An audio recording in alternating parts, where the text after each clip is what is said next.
Hello, welcome. If you're joining us after the fact, do skip the 3 minutes or so intro. I'll see you there.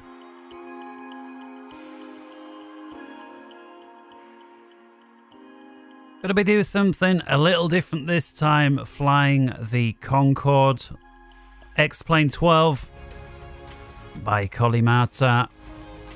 We'll see how it is, see if it's any good. Of course, the Concorde being the only way that regular folk could fly above the speed of sound, and not only that, but twice. Of course, was done away with about 10-15 years ago now. One of the sad things when that flew, legit had people with tears in their eyes. You see some of the old footage there from, plane spotters and whatnot. Certainly not that I was that emotional with the aircraft, but of course, it was nice to see. It was the only way that you could take off from London, have breakfast here in the UK, have a lunch meeting over in New York for business, and be back again in the UK for tea time. Of course, the same would apply the other way around, but all that long since in the past. We're going to bring it back to life today, here and now. Not got a full in-flight plan. Instead, what we're going to do is fly here from New York to Chicago. We'll go to, of course, the main one there, the KORD O'Hare. It does seem to have basic INS system installed. Kind of reminds me of the old, the Seaver INS thing by Philips. We shall see. I'll go through the liberty of doing the flight plan with everyone here on stream. We'll see how that pans out once it goes. So we'll do that first. We'll see if INS waypoints are a realism. I say realism, but see if that's up and running and functional. Of course, it was with version 2 of the Concorde. That was the one that was out for XPlane 11. I flew that several times when it was first out and after a few key updates, but it was one of those where it just felt the developer dropped off a bit. Most module makers keep updating, and the Concorde guy just felt like he didn't. And here he is for version 12. Thankfully, managed to get this for a very low price indeed, so I don't feel bad getting it. And those of you that owned older versions will be able to do the same. So, as said, we're about to get going, and we're actually here, if I remember right, I think Teterboro in New York, so not actually at JFK. And with the countdown done, let's come on over into game here. XPlane 12, there we see it. And of course, we got the Concorde there, British Airways, so let's fade the music out. Now bring the game sounds on in. And so, yeah, of course, the Manhattan skyline there, New York up back. We've got the Freedom Tower. Got live time, live weather. I have adjusted the time to be the same as live time. The difference between that and legit setting it live time is if you have live time set, and for some reason I think it's the exact same in Flight Sim 2020 as well, it basically blocks you from being able to adjust the time yourself, which I guess makes sense because you've got it live. But if you manually change the time so it is live, then what you can do is change the time during flight. The reason why I'm mentioning that at all is just so we can move the sun around a bit, see it during the daytime, see it at night, and as well as some golden hour stuff. Anyway, so here we are on the ground, and again, I believe Teterboro. We'll have to verify that in a minute. And yeah, it's going to be a shot across to Chicago. We've got the aircraft powered currently, but not got the engines started yet, so we'll be jumping inside. And we'll see. So I am, again, by no means an expert in the Concorde. I know the very basics to get us up to cruise, so please don't see this as a tutorial or be one of those people that thinks just because somebody on YouTube said it, they must be an expert, because I'm not. Far from it. All right, so over here to the engineers panel here, we see it. And what I'm really waiting for is the INS systems here to indicate ready. And because I was waiting for the intro to count out, looks like we've got ready here on systems 1, 2, 3. So let's move these over to the nav position. And hopefully 1, 2, and system 3. INS light goes out. Brilliant. Okay, so we will be ready to use. With any luck, the INS system, we'll take a look. That is, of course, this little box of tricks down here. The old school style, of course, you've got your FMCs and McDoos these days, but this is how it was back in the olden days. Yeah, so let's have a look at planning this route then. Again, I wanted to do this as part of being on the stream. And the way I'm going to do it is using Navigraph to do so. As far as I'm aware, there is no Concorde model or anything that comes even close to import it into SimBrief, which means your weights, your speeds, your heights, everything is going to, your fuel especially, is going to be so far off. Now, there's some people that have tried their best to come close, but by just ridiculously modifying a 747, and then you just sort of got to, triple or divide by 3 the times, but it's ridiculous. In any case, we're going to do it this way again, and all that matters is that we get the the way that we want to steer correctly. We'll worry about the height and the speed and the fuel load and payloads ourselves. All right, so I'm going to bring you guys over into the Sim Toolkit app here. Here we see I've got Navigraph up and running. And hopefully, if I allow ourselves to be overlaid. Yeah, there we go. All right, so here's our current position. And actually, I make the correction. No, we're actually at Newark. I think I said Teterboro, but it's Newark. It's Newark. Could one be the other? I do wonder. Of course, here we've got the Hudson. Manhattan Island here. Here's LaGuardia. Here's JFK. And the only reason I picked Newark, as it happens to be, I think it is Teterboro, but again, I don't want to is the skyline. I just thought I had a real nice image there of the skyline. We'll take another look at that before we go. All right. This old school, I want to use VORs and so on where possible. Where not, of course, we'll have also got the INS system. Newark, so let's plan the flight. Origin, and it's Kilo Echo Whiskey Romeo.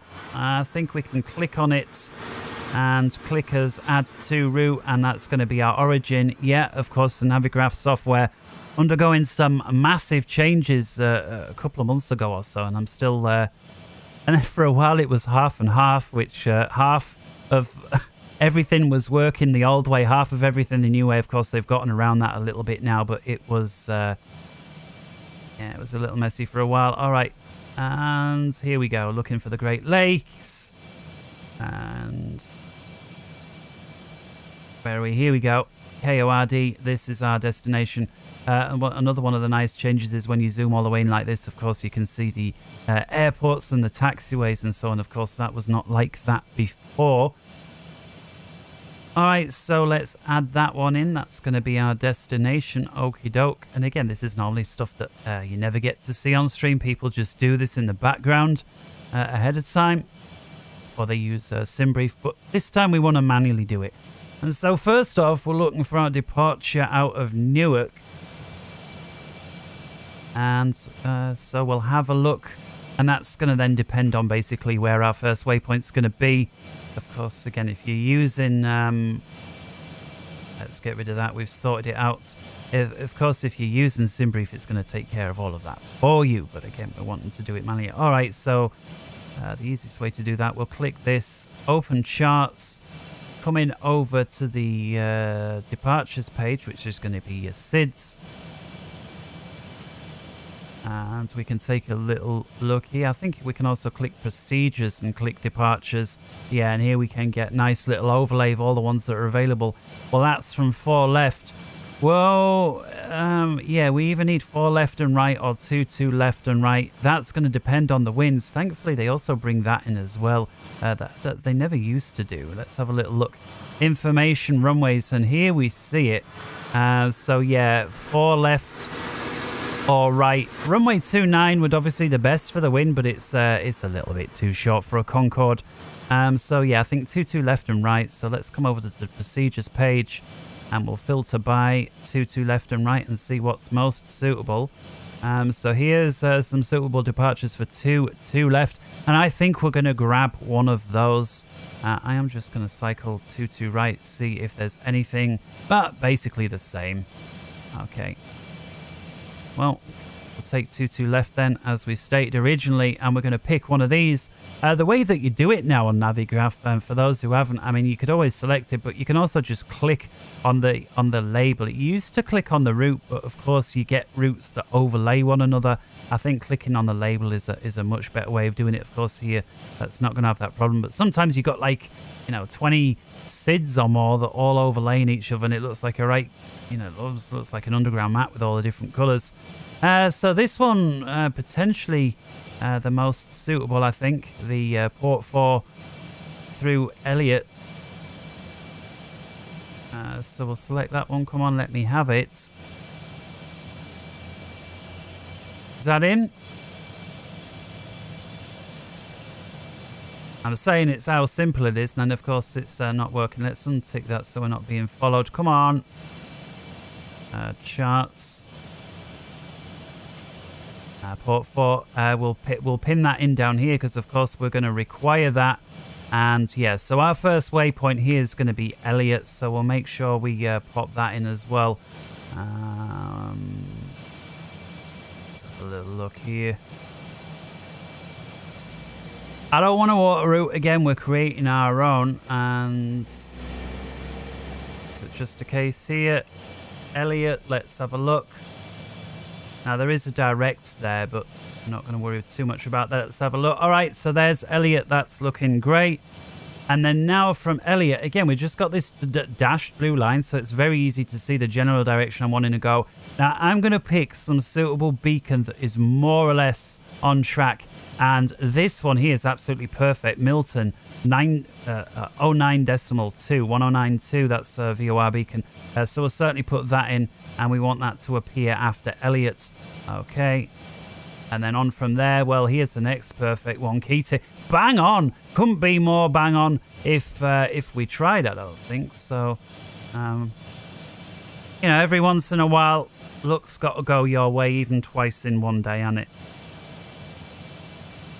Come on, sweetheart. Pussycat's here. She wants to experience the thrill of flying at Mach 2 over the US. We'll be cracking windows as we go over, and no doubt upsetting a whole bunch of folk as well. Now here's another real nice. And then once we input this into Concorde's systems, because we only literally get the INS number and a coordinate, you've actually got to make a note of what's where. Of course, in the newer systems, you don't need to worry about any of that. But otherwise, you've got no way of knowing which waypoint is what. And then we'll come over. I'll tell you what, we'll go over to ideas next. Just so that we're mixing it up with Arnav's. Then back to, what's this? Gipper Wiles. Well, either way, it's going in. And we are limited to a very few number of waypoints. The old style system allows for 9 and 0 as well, but 0 is always going to be your current and or initial position. Depends if you started moving yet or not. All right, and then we'll see if we can pick up our approach into Chicago from there. We'll take a look at that once we're on the way. So what really matters here, again, because we're not producing a proper flight plan, we're just looking for the waypoints. We've got them now listed here at the top of the screen. So I'm just going to make a handwritten note of those. It's not going to take me more than 2 secs. So we've got Elliott. Then we're on to, and if you click onto these, you can actually not just get the name here, Milton, but more importantly as well, the frequency. So Elliott to MIP, which is 109.2, because of course we will be tuning these in along the way. After that, it's Keating, it's ETG, and then we will get flying. You can hear the Concorde. almost ready to go, and he is on 116.0 after Keating. I'm not writing the name of these beacons down, just the shorthand, so Chardon, I'm never going to remember that from CXR. There's too many new things at once, too much for my little brain to handle. And that's on 112.7. And then after Chardon, it's over to Ideas, which is simply an RNAV fix. Because the Concorde, of course, doesn't got RNAV fixes in, we are going to have to put these coordinates in ourselves. So if we take a look here at Ideas, the RNAV fix that's here on the map, we do got the coordinates here. And so I'm going to feed those in. I assume that system is working in the Concorde. If it isn't, we will simply just ignore the waypoint. And so that's north 41, 46 decimal. Well, it's either going to be 0.2, depends if we round off, or 1.7. So I'll put 1.7, but if we have to round that off, that's clearly going to be 2. Then we're over on the west side because we're in the US, and it's 083.33 0.66, which of course may also be 0.7, again for the same reasons as before. The same thing goes for Elliot, by the way. These are the only two RNAV fixes that we have. Elliot's being north 40, 49.67, north 40, 49.67. We'll feed those in. And then on the west side is 0.07, I beg your pardon. If you just see a 7, remember to put the leading 0 in or it ain't going to work. And then 0.48, which again may or may not be rounded off to 0.5. We shall see. All right, so that's all of those points in. The very last VOR beacon here, Gidge or Gipper Niles. And that is 115.4. All right, so with all of that, I've almost got all the information I need to get there. The one last thing I want to do, just in case we have catastrophic instrument failures and we're going to be hand flying it, is just give myself here. We've got this last VOR beacon here at Chicago GCO. Not really a waypoint as such, but just in case everything else goes P-Tong, and that is on 108.25. That will bring us in onto the home stretch should we need to, and I'll make clear that that is O'Hare VOR optional. All right, so with a flight plan in and all of that stuff written out, let's do away with this. Let's come over back, bring you back into XPlane. Here we are in the Concorde. Nav systems are aligned. Engineers got the aircraft breathing, but we want the engines up and running as well. I think about we should get the... Actually, just before we do get the engines, this is kind of, you know, every module has its own way of doing things. Concorde is no different. One of the things I did want to look at was flight distance, just to get a little idea of how much fuel. Again, we are balling it a little bit. By balling, I mean ballparking it. So,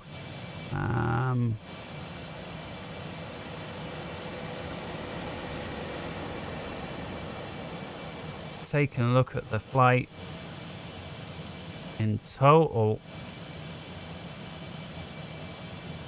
Well, it's kind of hard to put an exact figure on it, but we're looking at 2, 3, 50, 4, 5, 6, about 700-ish, give or take.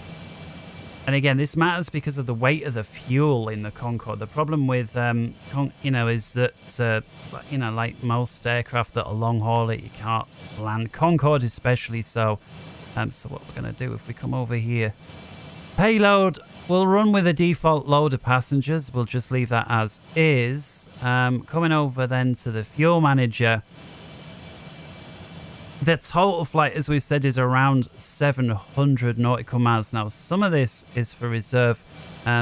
So this portion here is where most of the fuel is used, the supersonic flight. Again, it's not just you type in the amount of fuel that you want. You use these plus and minus arrows, and but Concorde's been like this the whole time. So here we can see the range overall. But again, that includes all these other little bits and bobs. Climb, the approach, you know, your reserves and so on. Yeah, so what I'm looking for is to just drop this down. I think if I drop it down to about 1200, something like that, by the time we've done our flight and tinkered and messed around and made allowances for, you know, all the sort of situations that may or may not come around, we should be fine. And again, even if we're a tiny bit heavy, it's not going to be the end of the world. What is going to be the end of the world is running out of fuel. All right, so I'm going to apply this. And in theory, that's done. Some very loud trucks. And yeah, taking a look, fuel contents reckons, and again, this is kilos, not pounds. So what we've got there is basically 51 tons of fuel.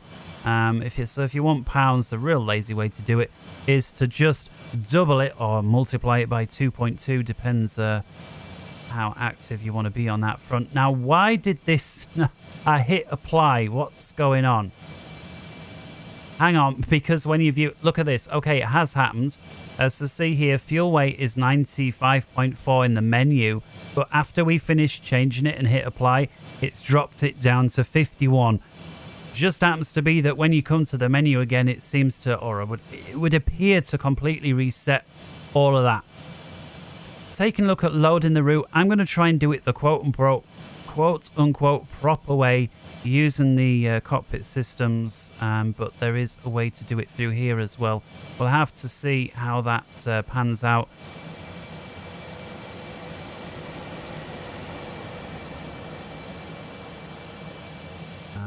So coming down here, one other thing is the depart and arrival. So again, there's no guarantee. I did again Philips INS or the SIVA thing. Coming over to the position, so this should, in theory, I guess I should load the airport up in Navigraph up in XPlane as well. So let's just do that really quick.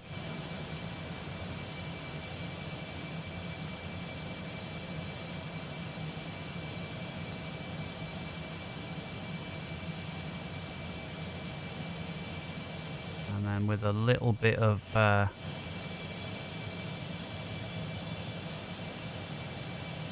luck, I can leave this other thing that is tying up a time away. Yeah, there we go. All right, so yeah, so here we are, Newark. We are here. I just want to say, does it say Teterboro on it? Because it just to me feels like where Teterboro is. Or was, but now just Newark Liberty, New Jersey. I don't know. All right, ATIS 134,825. Let's see if we can give them a listen. 134,825. Tell it's my first time using the standby. The code's still 000 across the board. 134. Oh, I can't wind it back. You're joking? I've got to wind it all the way forward. Okay, 825. At least it skips big time, the freaks. All right, let's have a listen then. I assume that's COM2 active. I like to put the weather over on COM2 when possible. Let's turn the volume up.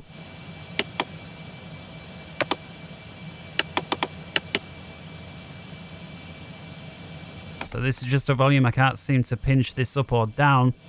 Newark information uniform 20. Okay, so this isn't a mic transmit button as I would was thinking. This is kind of your on-off button. 0 degrees at 5 knots. Visibility more than 10 miles.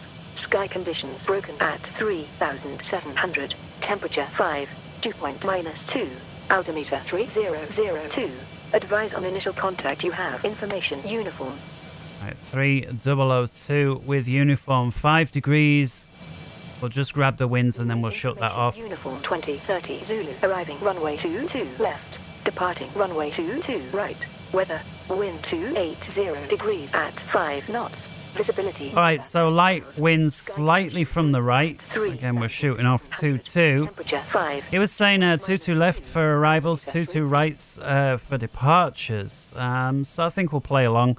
2-2 rights again. So we're not flying online for this testing purposes. It's not something I feel. I'm always making an excuse not to fly online, aren't I? But yeah. All right. I guess because I just love. You know, if I was to fly the same plane and the same route over and over, and I know that's what a lot of people online like to do, to me that's a little boring, but to fly different planes all the time, different routes, is the most exciting thing, but to then try and do that online can get a little bit tricky. I mean, I realise you can spend 2-3 hours reading loads of bumf for all the specific intricacies of those airports, and of course, if you're doing this real life, you would have no choice but to do that. The problem is, you know, there's so much that is unique to certain airports, and you know, you don't get many free passes online. That's I guess what I'm trying to say. If you screw things up. All right, so we got the weather in, and again, the difference between 2-2 left and right on departure is going to be minimal. Our departure was. To bring us, where we're here, there weren't that many, was it the, hey, look at this, do they actually, okay, so this is just, I think, more like a visual. What is really useful about this, even though there's not a lot of subscribed, is you've got about 1 million VOR beacons to choose from. So looks, I think, ours was, I think it was known as the ports, and indeed it is, yes. So this is the one that we're doing. Now this is an RNAV departure. We are not RNAV capable, so we can't really do this. Now if I'd have seen the Zoilbesh departure here, I'd have maybe just picked that one just because we've got a nice VOR beacon to slide on through. So to come over direct Elliot, I'm just going to see, is there perhaps... I'll tell you what, this is the way we're going to do it. So we're going to go this way, depart as it says here. We'll then give ourselves over to Broadway. We see the beacon here. And then here we see Elliot. And so if... Or we could even go Sparta and then follow what looks like the 252 radial, which would bring us right onto Elliot. Of course, that requires a little bit of vectoring. We'll see. I'll tell you what, that's it. We're deciding that. Okay, so we'll depart 2-2 right. We'll swing around, radar vectors onto Sparta. Then from Sparta, we'll follow the 252 outbound onto Elliot. That's going to get us there in just under 31 nautical miles. And then that brings us on to the rest of the route. Speaking of, let's come down. And again, I'm almost starting to feel like perhaps I should have written the plan. I see why people always plan ahead of time, and to be fair, I always do. I have once shown it using SimBrief. This is the first time I've actually planned it, just manually picking the points, but I can see why then writing everything out numerous times is basically a little boring. So position for waypoint 1 is surely this is waypoint 0. Does Concorde not have a waypoint? No, it does have a waypoint 0. So position of 0 is surely our current position. Surely that is that. All right, well, waypoint 1 is going to be Elliot. And as we said before, so let's see then, does this just work in the way we'd expect? Hold down N, 40, 49, and 67. Oh no, we just got the 1, so we need to round that off. All right, 6 and 7, that's close enough for me. Okie doke, insert, and then west side. Hey, what? Mate, let's try. I'm not entirely sure what's gone on there. Okay, I think maybe I need to hit the whole left and right before hitting insert. Let's... Oh.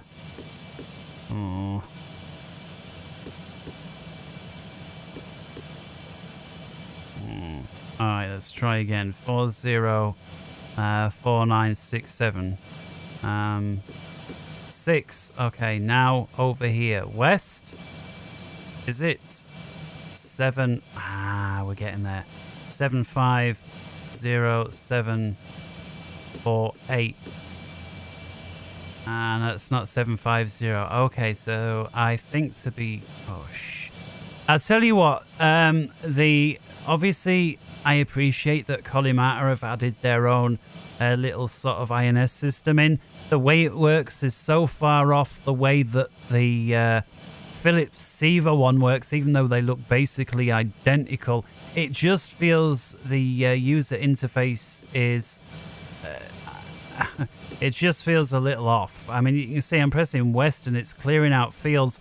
You'd expect it to type here, but it types back over here. I hit clear, it brings it back. It just, yeah. Again, this is early access, so don't think, you know, just because I'm making a bodge up of something that's early access, that's how it is. But it, again, certainly looks like it needs a little bit of work. All right, so over on the west side, I am going to lead it with the 0. Normally you don't have to, but when I didn't, it just looked so wrong.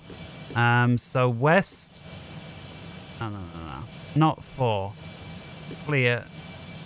0. Oh my goodness, what... Do you know, I'm starting to lose the will. We're going to go VOR to VOR because clearly using this system is a lot of hard work to do it quite properly. I think that's why, if you take a look here, it's one of the few aircraft that actually let you pull in the flight plan and it basically plugs it in for you without having to use the onboard systems. In fact, I think it's the only module that I own that does that on your behalf. And I'm wondering, is it because this thing is basically a bit naff? As in, not naff as in, this is how it used to be 50 years ago, but naff as in, it's shit. They've not done it right. I don't know. I don't want to cast too many criticisms at this stage. It could just be me, and there's somebody screaming at the screen going, you idiot. It says page 1 on the manual, you've got to do this, and you haven't. It could well be. All right, so we're going to go VOR to VOR. And as we've said, shooting out, I think we can ignore Sparta based on the fact that we can't go direct Elliot. And instead we'll pick Zoilbesch here, or Zolberg, what looks like in English. It's to me, looks like a Germanish, Jewish style name. Zoilberg, Zoilbesch, Zolgo. So 112.9, and then on from there. We'll just wiggle our way on until we pick up our beacons on plan. Echo Tango Golf, which is going to be our first one. So potentially after Zoilberg, it'll be East Texas there at 10-20. So I'm just going to add these 2 points in. And again, unfortunately, looks like the INS is going to be a miss, at least just on this one. So waypoint 1 to waypoint 2. It's going to be East Texas. And again, as I started off saying, I don't profess to be an expert at all by a long way at this module. Not that I'm an expert, any of them, but I like to think I know a thing or two when it comes to flying and modules. You know, I ordered a shed load and did a bunch of flying real world when I was younger as well, including a couple of solos in different aircraft, scholarships, I should say. So I never did any instrument or paid flying or anything like that. Of course, some people look to, if you want a professional pilot, it doesn't count. Frankly, I don't care. So it was flying, and I loved it, and I still do, albeit in a virtual sense. All right, let's get this guy started, and I'm just going to ask the engineer to do it again. For those of you who've got the 7.4 Classic, and you know, the one by what's this called now? I'm forgetting. Fearless, you'll know that the flight engineers panel here is fully modeled and operational, and every switch does something. Not so on this Concorde, for those that are not aware. Yes, you can press all the switches, but most of them don't do anything. So to me, it feels a little bit like if you want to learn the procedures of what to do to start up, yeah, you can press them all, but again, if only half of it's modeled, and you know, it just feels a bit pointless. Whereas at least if the systems are modeled, then it's a bit better. Again, not saying that's a terrible thing. I mean, it certainly looks the part, but it's, you know, it's more a facade. All right. Easiest way is to tell your flight engineer to start the engines. I'll start hearing a bit of a noise now. You can see here, he picks engine 3 to go first, and then they chain up actually really quickly. It's the fastest engine start for a 4-engine aircraft I've seen out of any. So here we see engine 2 coming up. And if we come in front here in the cockpit, you can already see now engine 1 coming up. And engine 4's quick as that.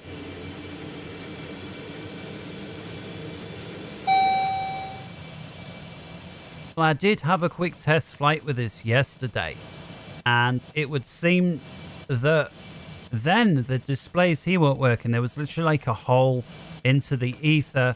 It was the same over here, and apparently what I needed to do was reset the computer after installing, because that did the trick.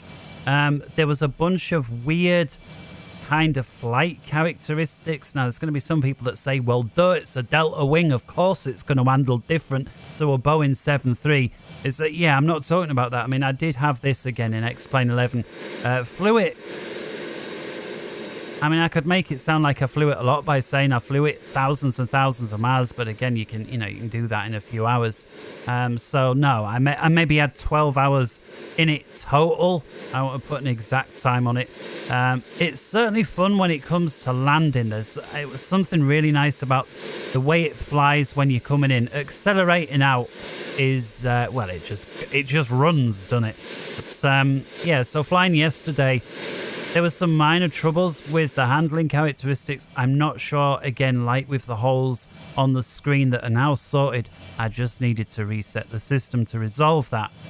All right, so I'm going to try and wing it best I can on this departure. So runway heading, after 500, it's going to be a slight left to 190, then once again right to 220. To up to at least 2500, and then at some point we'll just assume the controller gets on the horn and says direct to Zoilberg, which is again 112.9, which I mean, again, we're going to ignore the INS just because it just, at least for me, without getting too much more into it, seems a little temperamental. So we've got the radios here. We've got the ADF beacons here. I do like, my old NDB style beacons. There's something that's a lot of fun without knowing your range and having to time and that. Unfortunately, they're doing away with these now, aren't they? I mean, they still feature prominently in Europe and certainly Russia, but USA are deleting them all the time. I guess this is your squawk here. There we go. Coming up top.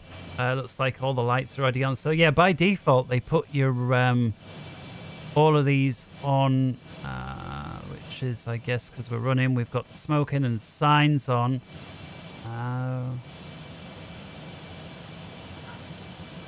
Flight. I wanted to say flight director door, but clearly that's not it. And then I'm thinking cockpit door. Who knows? All right, some of the lighting, we'll take a look at that when it comes to takeoff. Auto ignition, auto throttle switches, the main ones are on. Engine rating mode set for takeoff. Everything there, good. All the MC lights are out. So let's get the taxi lights on. And we'll extend what needs extending. Gonna leave these in just because it will accelerate that quick. And so initial climb, well, we'll shoot straight to 10. I see no to put intermediate stuff in between. I mean, certainly 2.5, but anything else just happens that quick. So it looks like runway heading was it 219? It is. So 219. And then we've got to remember this quick turn thereafter to 190. Again, trying to wing it. 219, that's there. Look at this bizarre heading here. 987. There we go, we'll sort that out. Auto throttle.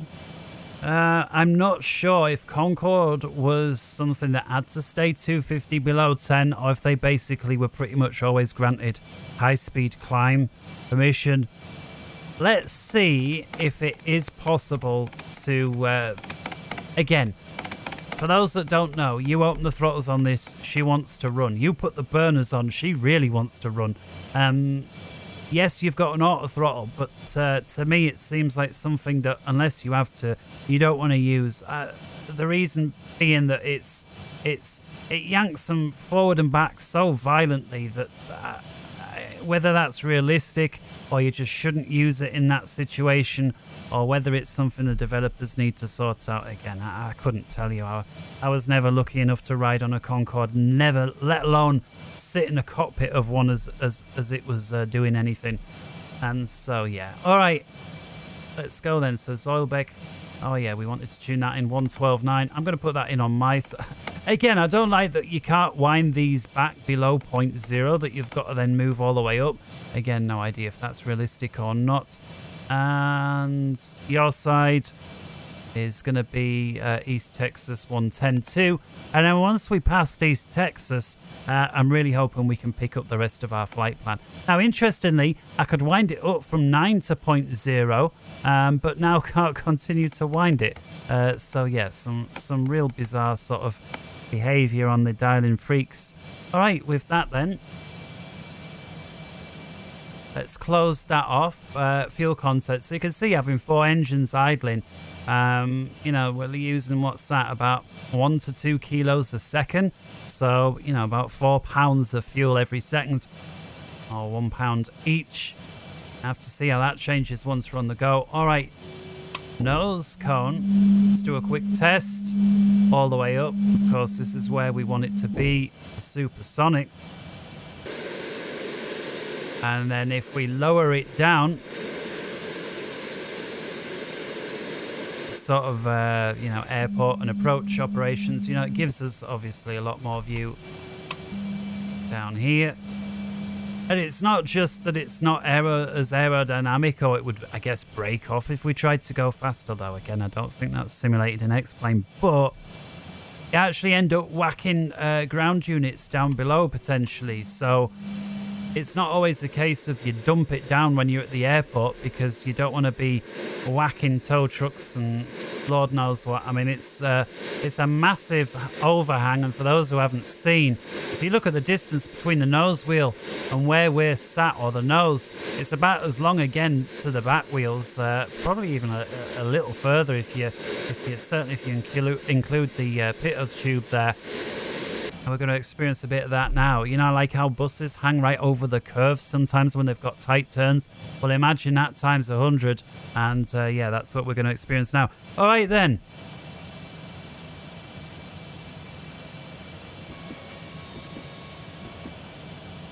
Parking brakes off, I assume. And we're going to get a ring-a-ding once we start rolling. Quick throttles check, flight controls, take a look there behind the flight officer, all the way forward. And again, these is the same, you know, they call them elevons, I think. They do everything. They do your up, down, they do your steering, they do your trim, everything. And that's it. You can see in there on the very end. Of course, the only other thing that we've got is this one here, the rudder. All right, let's go. And you also got this little mini wheel in the back there to try and avoid tail stroke. Tell you if you have come into contact with that wheel, and that folds away once we raise the gear automatically. All right, let's go. Come on. So there you hear that ding, and that's like a master caution ding to basically let the crew know you're moving. I guess so they don't start rolling off without realizing, but I've never known any other aircraft that bings just to let the crew know, hey, you're moving. And so let's have one of these overhang experiences here. I realize it's a really wide taxiway, so we don't need to, but just for the sake of it. So let's assume this bit here is grass, even though it isn't. So having a little look outside. See, the nose wheel is only just about to get in there now. We've got about a foot or so spare. So if this were grass, we'd probably end up hanging in. But have a look. Again, the nose wheel is still on the lighter grey taxiway. So that gives you a little idea of just how far offset we are. All right, nose wheel full right lock. A bit of asymmetric thrusting. Release the brakes.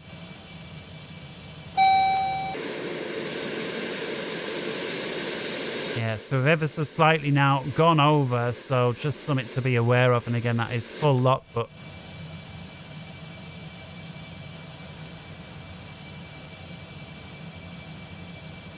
certainly on the smaller, tighter taxiways, you need to, not be following it visually here like almost every other plane. It's certainly by far the most overhang. Even when I think to something like the Airbus A340, even though you got to swing around a lot on the A340 because of the overall length, the cockpit is still very close to the nose wheel. So there's very little, if any, overhang. All right, let's shut up now about the bus side of the Concorde and see if we can make it a little faster. And let's come over here. On course. Let's have another little listen in. New weight information. Uniform 2030 Zulu. Arriving runway 22 left. Departing runway 22 right. That's what I was wanting. 22 right. 22 right it is. Okay, let's come left here.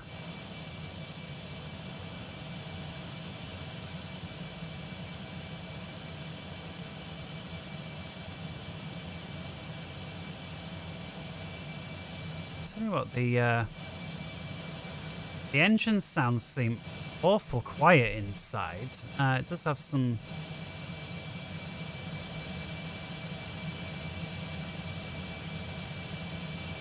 The alerts were fine, but just a bit.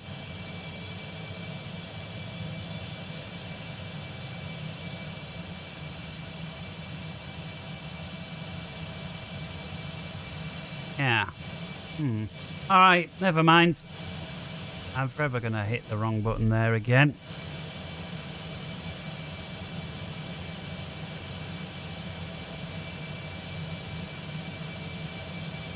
I'm just trying to think if this thing does have takeoff speeds per se.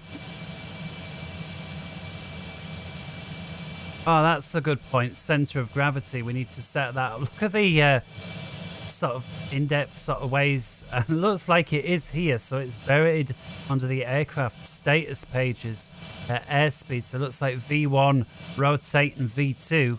So it looks like we're looking for 186, and if it all goes wrong, 205, 250 for noise. All right, 186. All right, coming up then to 22 right.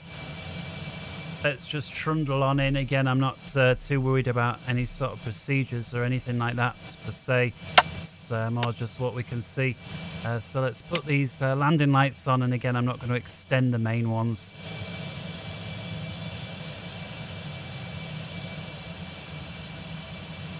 Yeah, look at that lock. I thought we'd gone a bit too far, and you can see we've not gone nowhere near far enough. And that bing there to let us know, the stopping and starting bing. There's this weird, and I've noticed this in a lot of aircraft, and not just X-Plane, but in every flight sim. Doesn't happen with absolutely every aircraft, but a lot of aircraft.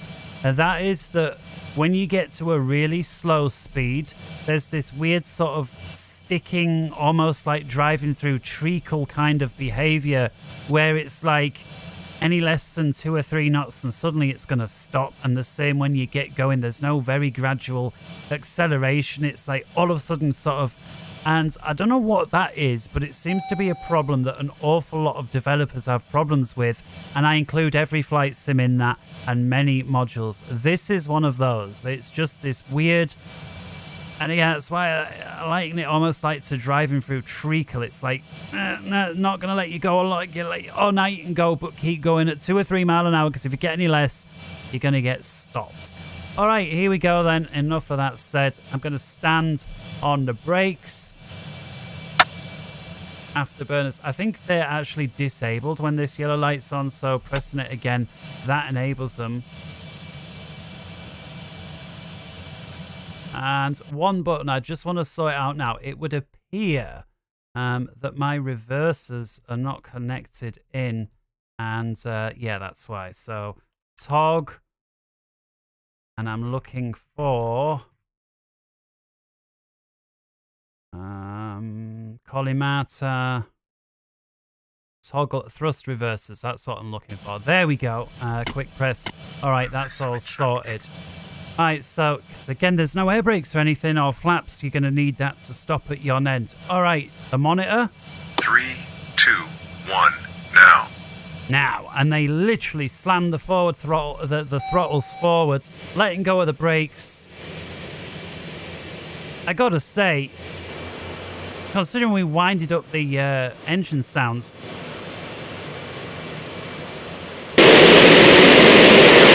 very loud outside.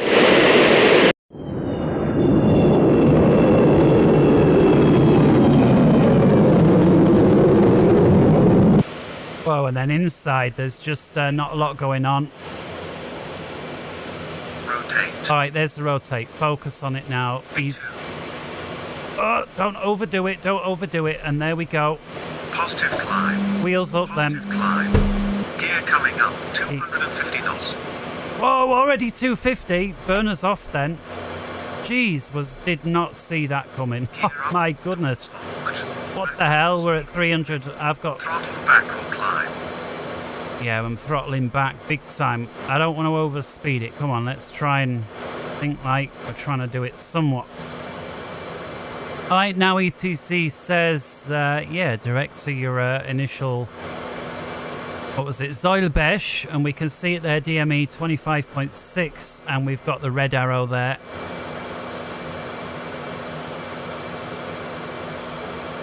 Yeah, the sounds on Concorde's outside were really good. Inside, it just seems a little quiet, despite what you see we did there with the levels. I turned them all the way up.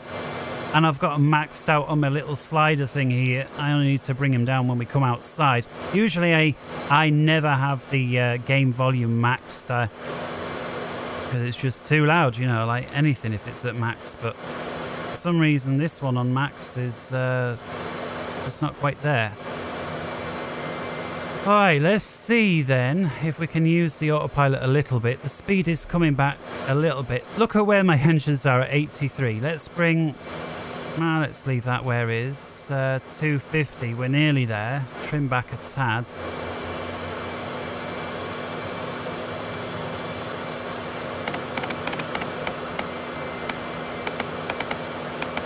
Let's get the flight directors on, see what it's got in store for me. A little turn to the right, that's fine. Altitude, actually, for this, we're only just at 3,000, really. Oh, to me, it felt like we were climbing a lot more. Yeah, so there's a little... where are we? It's one of these...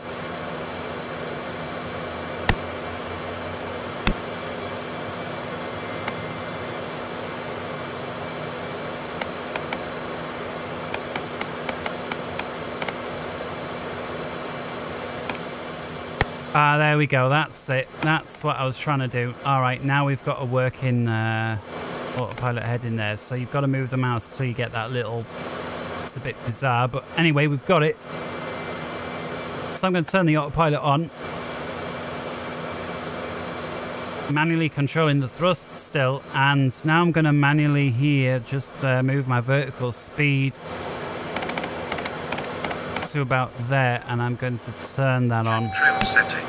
Check trim setting. All right, well, you move it on to the next one. Fuel trim to takeoff. Well, the next one then. Fuel trim to flight. Very good. Right, so this here is your vertical speed. So I guess up here is about 1,500 feet. The one obviously being 1,000. Autopilot's going to take us up to 6, capable of well more than that depending on the speed.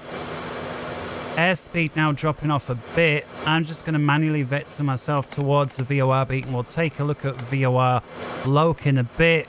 And that's our second beacon now. Now this here is a mixture of where the trim is, G-force on the left there, sorry, and angle of attack on the right.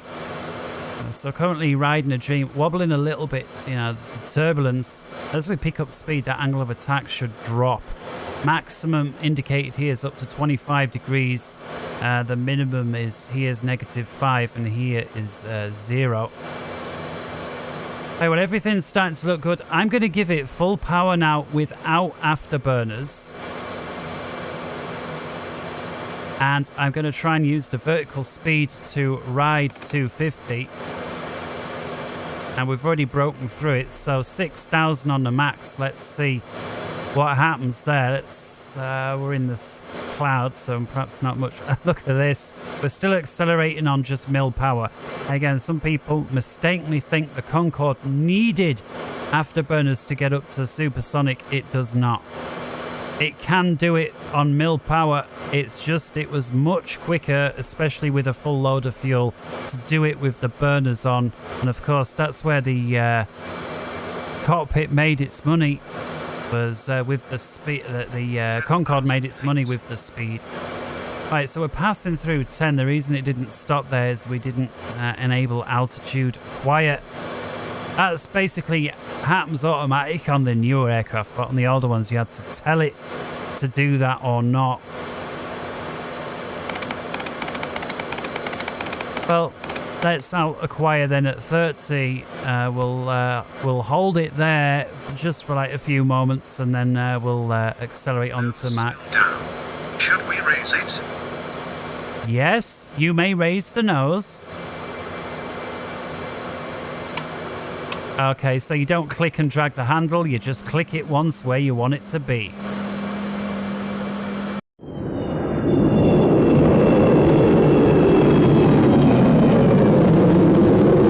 Yeah, the external sounds way better. I'm not sure how they've got the internal sounds. You know, even if they couldn't get the originals, I'm sure you could synthesize up something a little better than that. Granted, it's okay, the air, but it feels like there's far too many sounds missing, and just the same 2 or 3 that are played over and over. Alright, look at this. Finally, the speed's dropping off. So I'm going to manually reduce my VS here. Autopilot's going to follow accordingly. And of course, we got what would be, you know, your flight directors here. So now with about 500 feet, starting to accelerate again. Looks like we're asking for about 750. By the way, here is very useful control. The nose up and down. That is this little white thing here. I think I got, yeah, I have there, got it set up. Now that you can position just manually by moving that white thing up and down using that switch I showed. Of course, I've mapped it to my HOTAS. And that is real nice because you can connect the autopilot to just fly where that white thing is. And then that, rather than asking for a certain rate of descent or whatever, allows you to fly a certain pitch, which is, you know, then as you go faster, obviously your vertical speed is going to go up or down. It's just a nice, in my opinion, way of doing it. Again, it just depends how you prefer to fly. All right, that one beacon behind us. The other one looks like about 275 or something like that. And then we're on course after that, so I'm going to look to see if we can dial in our first on-course waypoint, which was 116.0 on the way to Chicago. Let's see if we're picking that guy up. Well, not here. We do got direction, though, and it looks to be about 230 degrees, so let's just pursue that. It's maybe slightly under. Let's around there.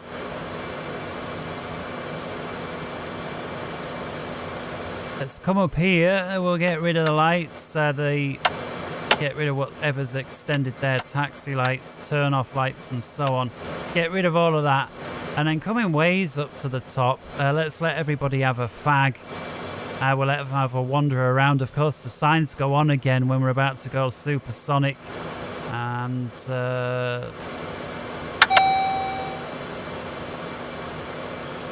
everything else there can stay as is.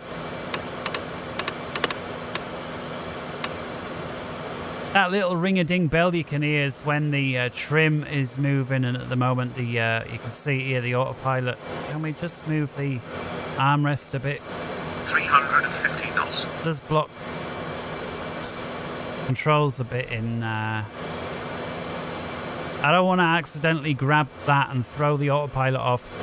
Too many bad experiences from doing that in one aircraft, and I could never get the autopilot on again without having to reload.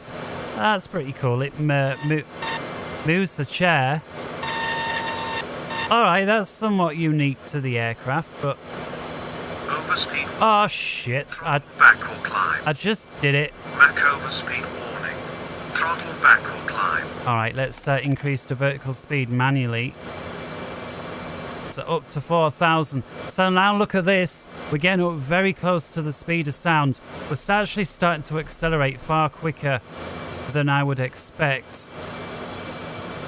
So it was well over 400 knots. I've just brought the engines really far back just to get behind this overspeed here, which at this height seems to be about 410 knots. All right, let's reapply the power and reduce speed a little bit. Again, the reason I'm not just flooring it and going for it is I'm kind of trying to see, is there a bit... Yeah, look at this, how easy it was. I'm bringing the power. I wasn't even on full power.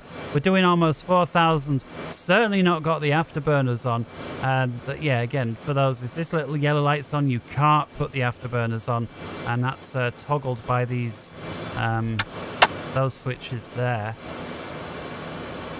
Yeah, so look at this, 80% on what's that? And on N2, so, you know, a long...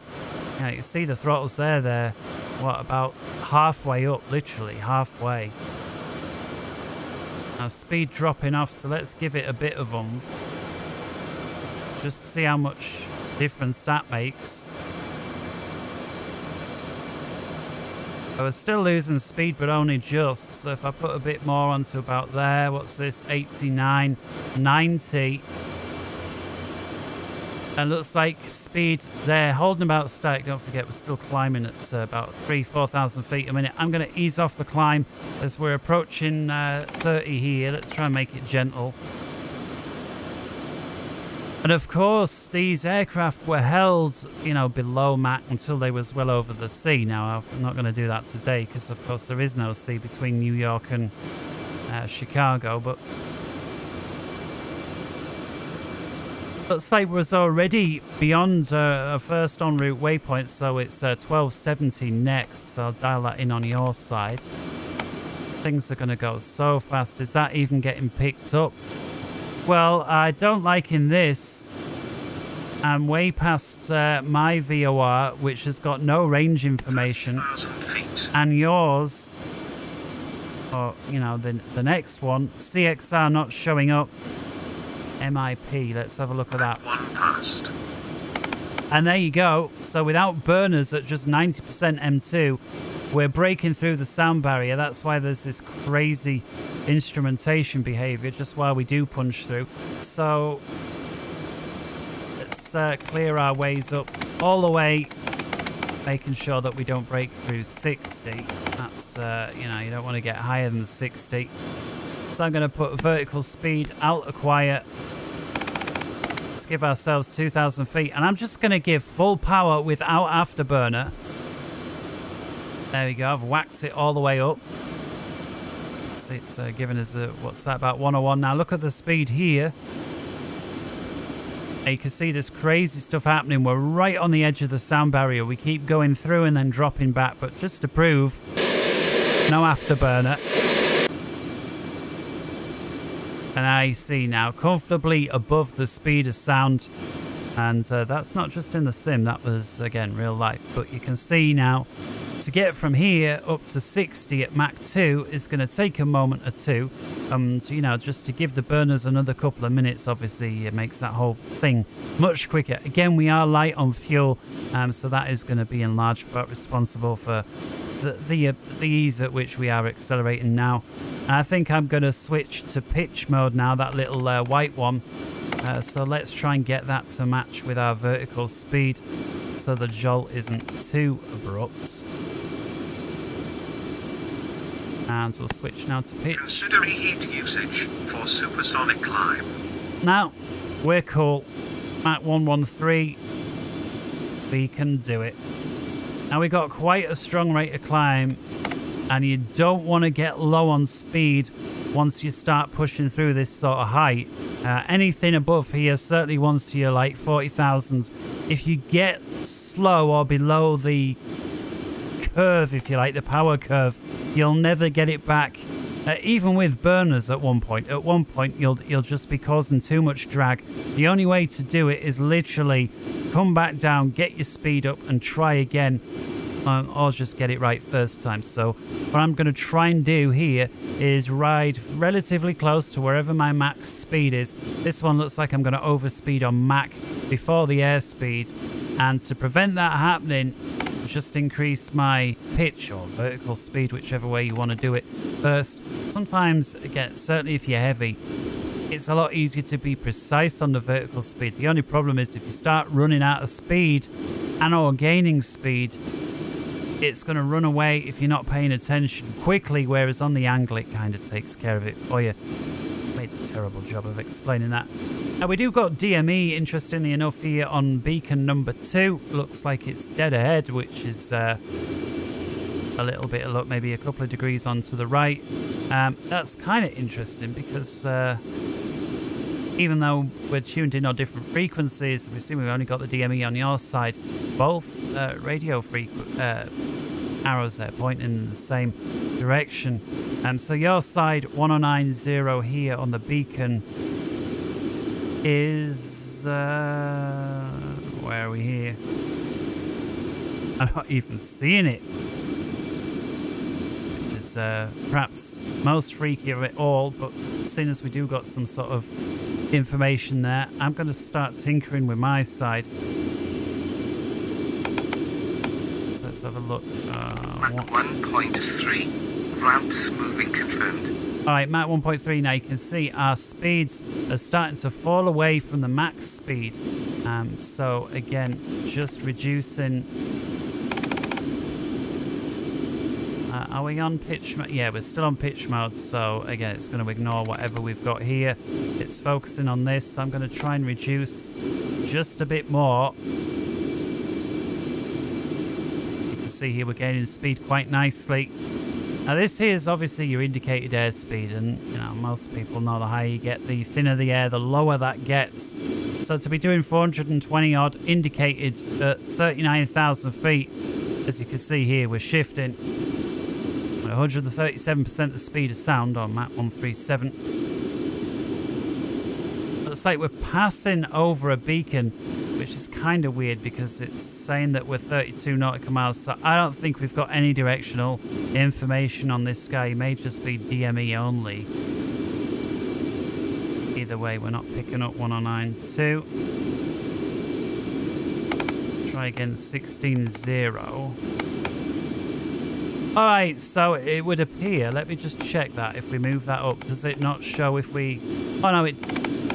Okay. Yeah, so that is a bit glitch. So the 00 at the end doesn't work. You've got to wind it all the way back, and that works. That's what the problem is. So this beacon is somebody who was second on our waypoint. You see, so 146 miles to the right. That kind of makes sense. Because if you remember, our route was west, slightly north. We're heading south. So I'm going to move to intercept. I'm not going to proceed direct because it's sort of a bit behind us. But I'm Overspeed warning.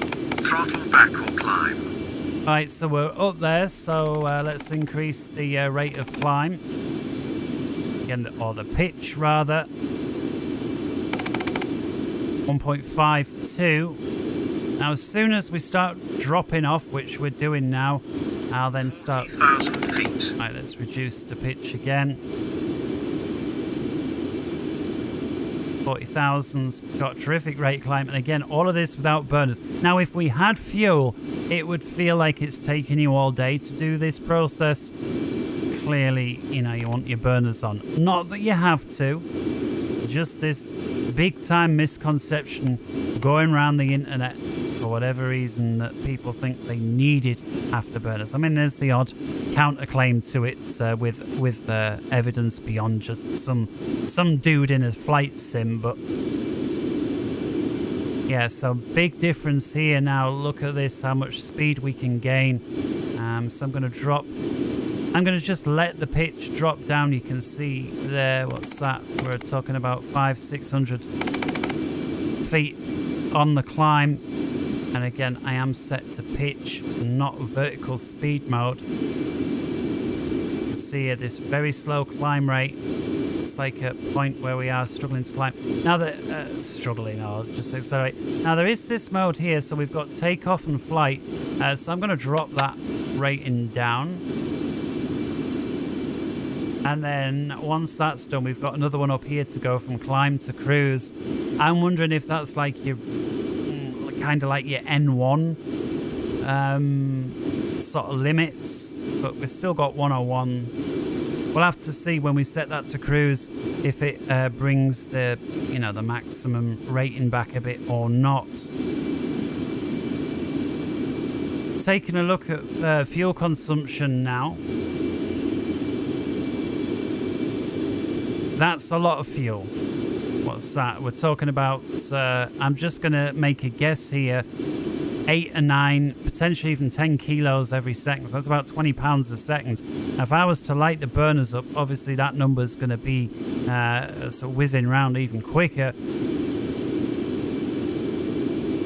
Mach 1.61, 465 knots. And look at this, we're 45 degrees offset from the VOR, and look how close we're knocking off the DME. And we're not even up to speed yet. Fuel status, 40 tons. All right, 116. The next one after this guy was 112.7, so I'm going to get him dialed in. And remembering now not to use the zeros at the top. Not currently got DME, but we do appear to have... no. Okay, so this green guy, at first glance, he's further to the right, which made no sense. If anything, he should be to the west. We've not yet got him based on that. So if I don't get any immediate steering, we know we're trending in roughly west-northwest, so we'll keep going something like this. Picking up speed, getting a little close to comfort to the barber pole. So, Speed warning. Throttle back or climb. well, we're going to climb. And it certainly seems to be that the way that these engines work is the faster they go, the more thrust they generate. And that's to do with just real clever flight engineering stuff on the way that air moves around inside and gets compressed, and exploiting shockwaves and vortices. Literally, there's flaps and flanges and Lord knows what that changes the shape of the engine as it goes through. I don't know how much is automated versus how much the flight engineer is literally doing hands-on, but he's certainly monitoring the whole thing. There is, again, a sort of brief 50,000 feet. sort of look here at what the engines are doing. So these sort of flaps I'm talking about are here, these white things, to reduce or increase the amount of air flowing through for compressors and whatnot. spill doors in a ramp. You know, it's you know, there's a lot of stuff on there and a lot of research to knock yourself out with. Inner ramp 17 degrees, outer ramp, and I believe is visually modeled as well. And you can see here fast approaching Mach 2. We're at Mach 192 at the minute. All right, and the next VOR there is on screen. Look at that, where we can proceed direct to this guy. Look at the way that the distance is evaporating.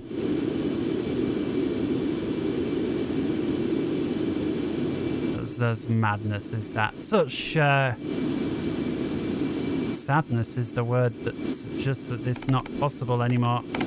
Let's see then if we can grab this guy on VOR lock. So since I'm satisfied with that link, I'm going to grab it in my side. 1270. We'll refine the VOR a bit. Looks like a degree or two to the right, maybe even one more. And we'll put that onto VOR lock. And yeah, look at that, autopilot's got it.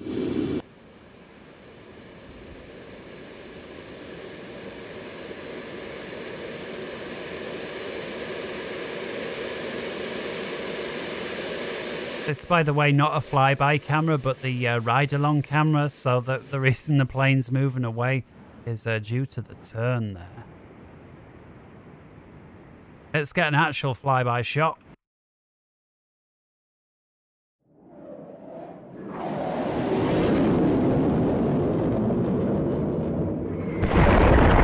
Slight mistake from XPlane again. The sonic boom weighs after fine, but hearing the plane come in, now, not when it's traveling over the speed of sound. It's kind of part of it. You don't hear it coming. Mach 198, here we are at 60,000 and we're still climbing, well, so 59. So we're going to ease the climb off now. There's the Mach 2 notification.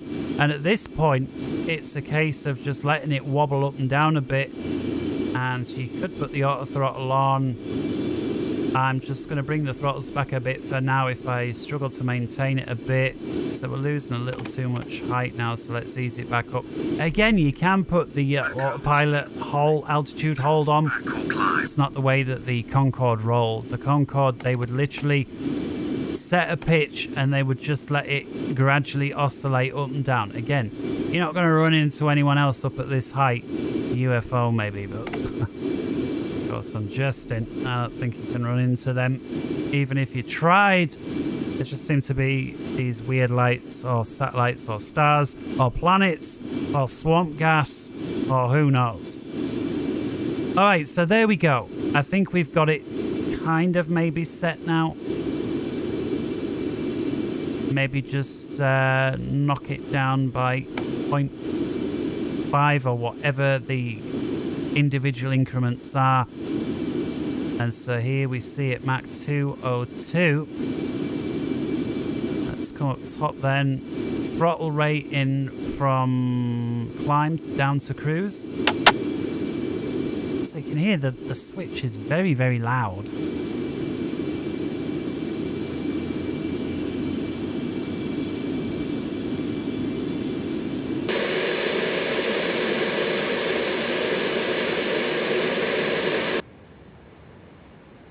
Passenger view.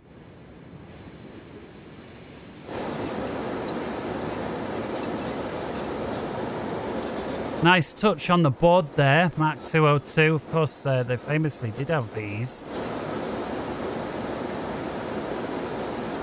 1,290 mile an hour. I guess if we get near 205, that would trickle over to 13. And the I guess the static air temp there, minus 53.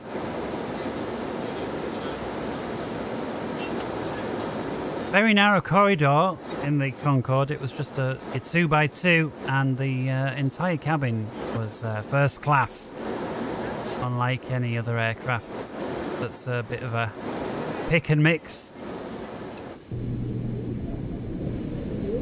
And yeah, no expense spared on modelling the rear. But I do like the main of the cabin actually seems really good. And the irony is you can actually, even as the pilot, sit here and just tweak your power settings. It's like we're getting a little slower and lower. And again, somewhere between 2 and 205 is kind of where you want to be.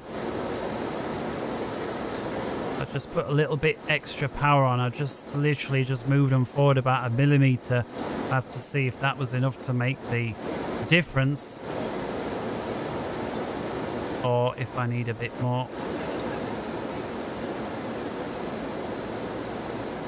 Just lost another 100 feet in that time, but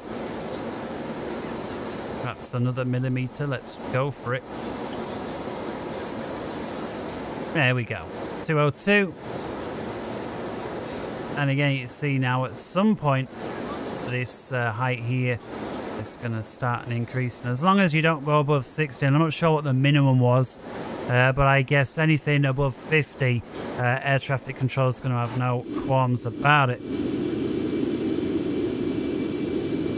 So here we see the vertical speed. We're about 100 feet a minute down, but you can see if we zoom right in, there's a very, very slight movement of the needle. And again, that was allowed to happen. That was the way, it was the most efficient way of doing it, not just allowed. Yes, the speed, distance rather, continuing to evaporate off this beacon. 88 miles, 1270. That's the CXR guy.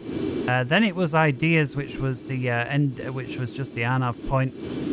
Then it was Golf India Juliet. I can't for the life of remember me who that one was, but he's on tune 1540. Let's see if we can pick him off, or up rather. And not yet. Once we get close to this VOR, obviously the weird stuff starts happening, so we'll switch over to heading select. See, there's constant banking to the right to maintain Vorlock.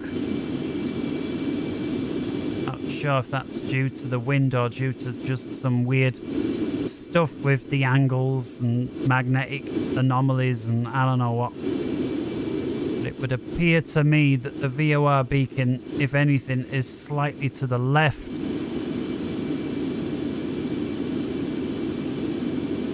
There again, we've had that Vorlock in for well over 100 miles at this point. And yeah, I'm going to get ready to switch back over to track mode. It does feel kind of weird, again, that the beacon, to me, this very clearly looks like it's 5 or 6 degrees off to the left. And yet, if anything, the aircraft was pitching right and might be pitching ever so slightly right again, just by like a tad. But either way, it's certainly not left. Maybe they're just really strong winds blowing from south to north.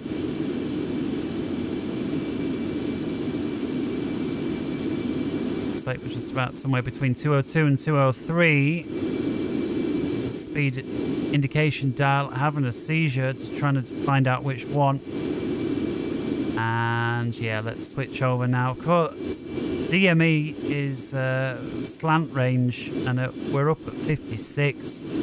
So I don't know what that is exactly, but it's 9-10 miles, something like. So let's switch over there, and hopefully we can pick up the next guy before too long. 115.40, just confirming that, and that is in. And then after that, we'll be starting our approach into Chicago O'Hare already, which is amazing. I mean, geez, we only just pulled out of New York 5 minutes ago. In fact, we'll be landing before we took off, which of course Concorde was famous for, right? Local time.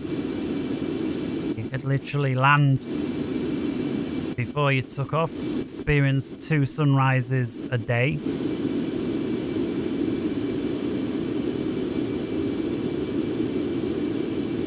Have 2 Sunday dinners if you like. And looks like Needle 2 just swinging around, facing 330, so that being your side here, 1540. And again, that guy, Juliet India, Golf India Juliet. All right, KORD. Now, I get most of these are going to be ANAVs and ANOR there's a bunch of radar vectors as well as some of these ones. About to fly over the penultimate one. Not got any DME to yours, but that's okay as long as we've got the directional info. So once we cross over here, looks like I want to be about 20. That said, is that beacon starting to... There we go. There we go.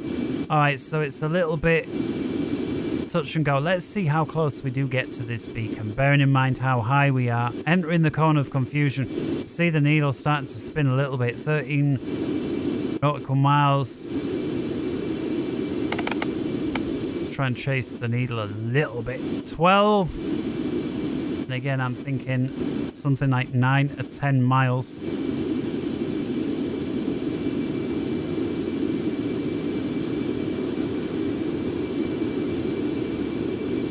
Well, there's 10, and there's the automatic lighting coming on. You can disable that. That's like a Colimata Concorde setting. 9.7 nautical miles, 9.8. So 9.7 was as close as we got.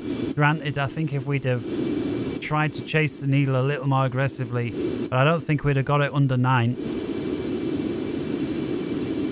Yeah, so one of the things I did want to change was the cockpit lighting settings so we can see what that looks like. So I'm just going to move the time around manually right now. So coming up to sunset here. Up at currently about 57,000 feet.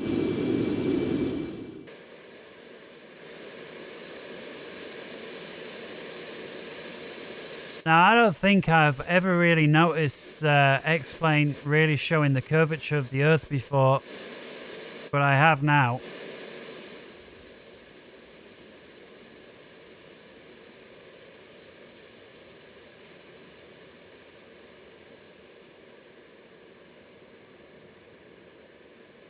What the hell? Oh, the vapes look like he's pulling up a hill all the time.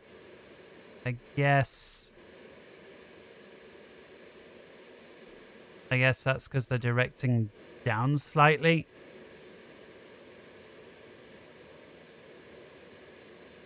But I don't know.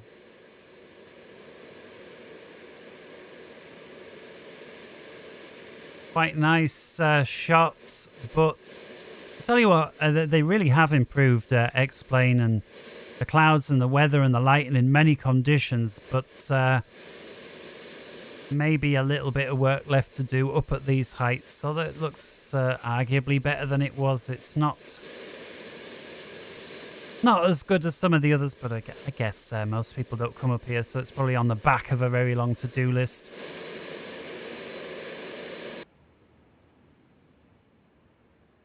Now, this is passenger view. I'm coming outside, but yeah, okay. All right, let's move the time on a little more. And yeah, so a little while after sundown now. I wonder if I can change this without turning that setting off. Now, there was like a lot of light controls, and some of them, okay, yeah. So for example, this one here is one of these slightly weird ones, right? So you turn it on one notch and you get this nice backlighting, but you turn it on more and you get this sort of lighting in the side as well. And you know, so you may, I'm a sucker for the backlighting, but I hate that kind of lighting. And so to me, that's a one notch jobby. Let's, just in case I tinker with the lights again, I don't want to lose all my settings. So if you come over settings to the auto on here, I'm just going to toggle that and then do away with that. Because I don't want to lose, as you can see, there's a lot of dials. I mean, there's just 3 or 4 here, but that's far from everything that there is.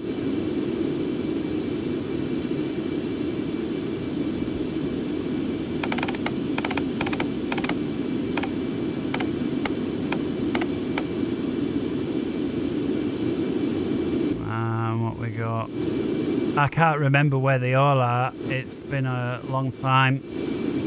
I think there are some more. In fact, there's 6 more here. 1, 2, 3, 4, 5, 6. And of course, we've got a bunch more. Your side here.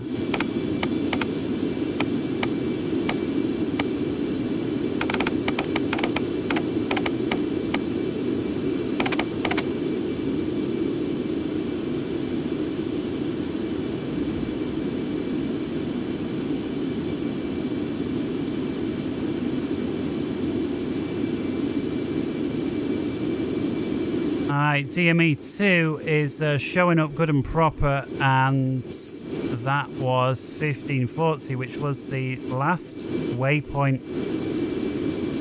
And Chicago O'Hare is 108.25. We'll see if we're picking that guy up yet. Either way, let's proceed direct towards the penultimate one. It's like we need to be somewhat to the left. VOR's showing there 250. Come on. Turn.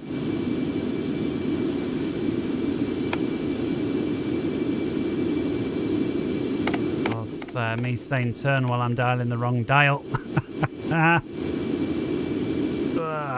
Alright, yeah, so what's he? About 250 degrees for 159.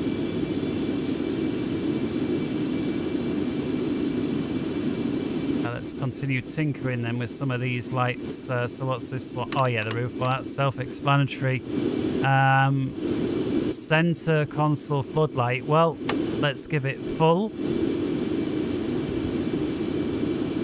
Maybe it's this down here, and let's drop it off to 0.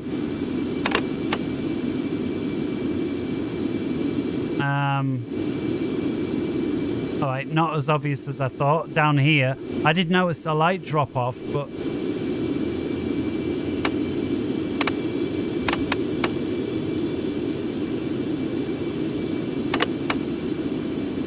almost like the background of the roof panel. Well, we'll leave that on as a minimum. Alright, what's the next one over here? Center dash. Alright, well, let's turn that one off. I think it's the backlighting for these engine displays. Full brightness, and indeed that is what it is. So yeah, we'll leave that about a bottom third-ish. That's okay. Now what are these here? Turn that to a minimum. Now this has got the same name here as this one.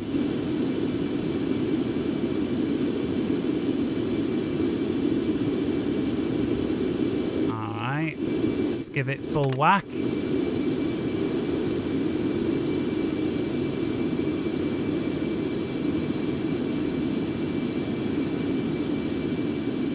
Turn it off again. I mean, call me blind, it's not immediately obvious what that one's doing. What about the glare shield? Right, 0. Well, that's nice and obvious. Full whack. Yeah, and is that both sides? It could be. 0. Oh no, looks like your side is independent after all. Okay. Let's just give it minimum amount of lighting. Ciao! A bunch of customization options. There always were for the Concorde. I say always. Certainly the XPlane 11 version had just as many switches and dials. It's like the VOR beacon's passing over about 30 degrees off to our left and 114. I'm going to go halfway. And yeah, so I want to see if we can, and again, I can't remember about the whole ILS thing. Certainly this thing is not capable of doing any sort of RNAV or anything like that. And here we are. Then ORD, so let's look for some stars and and see if there's anything that's suitable. Of course, we're coming in from this. Well, there we are. You can see where we're coming from. To the side of the lake. The Bradford 7, no go. The Ernie, that's I guess from the north side. Now this one is one that we could almost pursue. Again, these are all RNAVs. Anyways, are there any none? Or maybe Janesville 1. Again, wrong side though. Whoops. I hate it when I do that. Arrivals. We've got the Knox at 8. Well, we'll shoot for this one. So we'll turn that off just because it's cheating. But we'll see if we can intercept. So let's go for Knox. There, I realised we could come back from here, but it's just going to take, no point. So we'll go to Knox and then outbound, on these instructions here. So 1560 at least for now. I'm forever still going to press that. 1560, and there we got it. So we really need to come out of Supersonic now and start descending. So quick as that, New York to Chicago, top of descent. So I'm going to slowly but surely wind the power back, and a bit more, and a bit more, and it's going to come up top. Let's get the signs on. You can keep your fags going though. And we got our beacon here, the little orange one. I'm going to tune your one just out the way, and we'll see if we can intercept that. So at least for now, 230 on the radial, a little more and a little more, and VOR low. Let's move the time on a bit more then.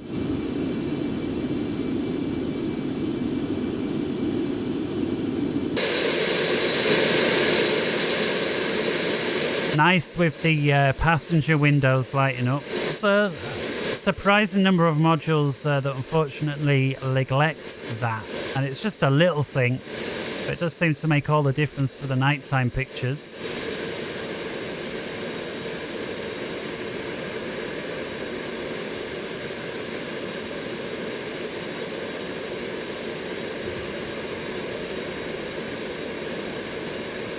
A bit of a glow up in the dark vapes, but that's an XPlane thing, I think. Nice silhouette.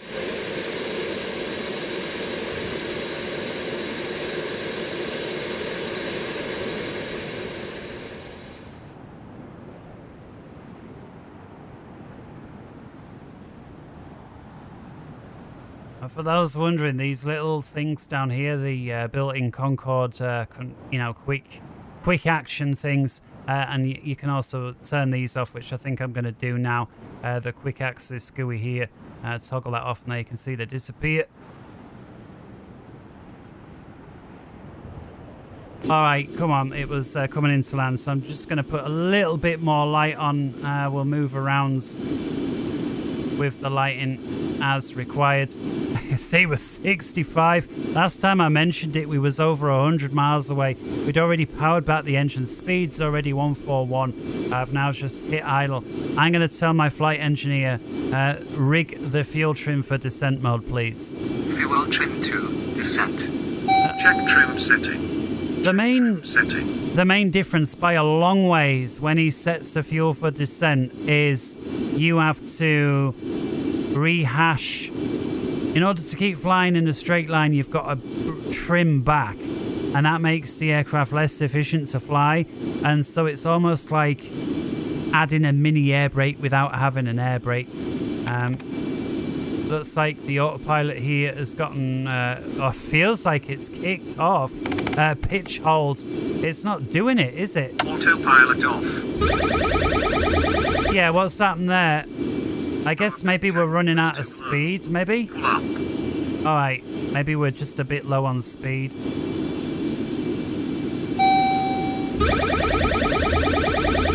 Alright. Angle too low. Pull up. Yeah, we've got it. Right, pulling back now. Yeah. Alright, she's responding now. I just think we got a little slow, a little high up, Pull back or climb. and now of course we're too fast. But you saw even with the autopilot on it just lost it. But now we've recovered, I think we can stick the autopilot on again, and yeah, hopefully panic over. And there we see it. And look at this, autopilot pulling 2G on a Concorde. You can see their angle of attack on the right coming up. Again, G went up to 2. G meter actually going up to what looks like 3.5. Power on again. And looks like autopilot's taking a moment or two to find exactly where it wants itself to be. And again, we're asking for pitch hold, which is prescribed here. I think we'll put a vertical speed one in as well, because it seems to be... Oh no, I think we're finally there. I'm manually putting power on now. 42 miles. Let's ease off that descent. Yeah, so trimming. Again, Colimata, the biggest thing that they could do, and I don't think it would take them long to do, but it just feels terrible, is when you ask the flight engineer to set the fuel trim for takeoff, you know, flying, for descent, for landing, whatever, it shouldn't be an instantaneous thing. If you ask the guy, or if there was any gals doing that, I don't know, but whatever, to shift the fuel around, he should be switching a pump on first, and then setting that pump should take a minute, 2, 5, whatever it is, to move that fuel from the front of the aircraft to the back. It should not be an insta thing where as you press the button, the nose swings up or down as if you'd, suddenly put flaps on in a aircraft. It should. Overspeed warning. At least that's my 2 cents. You know, maybe there's some people that know better that think, no, it was instant. You pressed that button, mate, and I tell you, the trim wheel went bang, and the fuel, 5 tons, instant. No question. That's why it costs so much. That's why they had to do away with them. I don't know. Alright, speed is still high. Power back. And I think autopilot's got it. And I think I'm going to give the auto throttles a go at long last. So let's turn them on. I'm going to ask at least for now for 310. And it's the IAS acquire. Of course, it's below, so that's fine. 25 miles to go to this beacon. Another few degrees to the left. And finally, the speed is starting to ease off back. I'm going to reduce my pitch even more. And I think I'm actually going to switch over to VS mode at this point.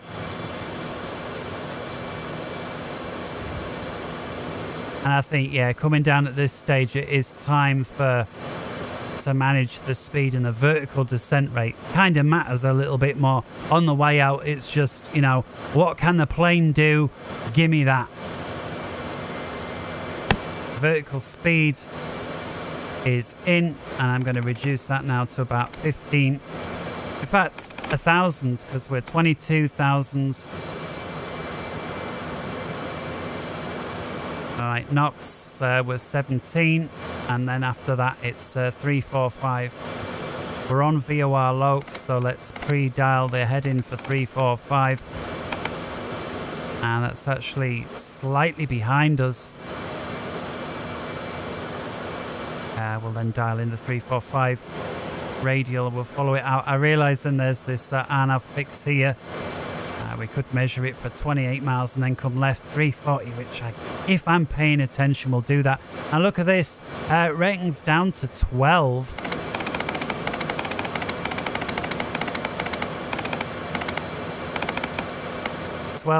Out acquire on for the second time.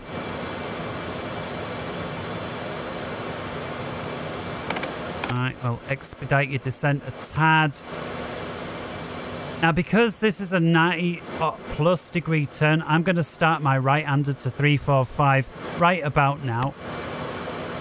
And hopefully by the time it gets there, we'll be pretty much in line with the radial, which we'll verify using this one, 345. May even have needed a little more leeway, we'll see. Oh, auto throttle is sprung to life. Very nice. Speed 310.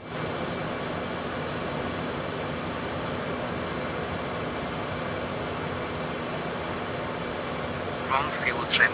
Should I change it? Aye, aye. I guess he wants us to switch to approach mode. Now, yesterday when I did this, the plane basically went out of control. Granted, I was lower and slower, so what I'm going to ask the guy to do is to speed up a bit. If it starts going even slightly wrong, I'm going to very quickly ask him to change back, and you'll see what I'm talking about, this definition of instantaneousness.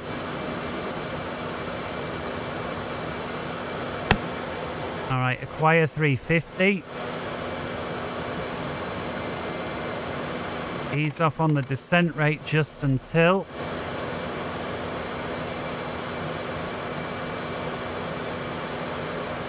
Alright, and as soon as the engines are stable, or the speed is stabilized somewhat, here we go.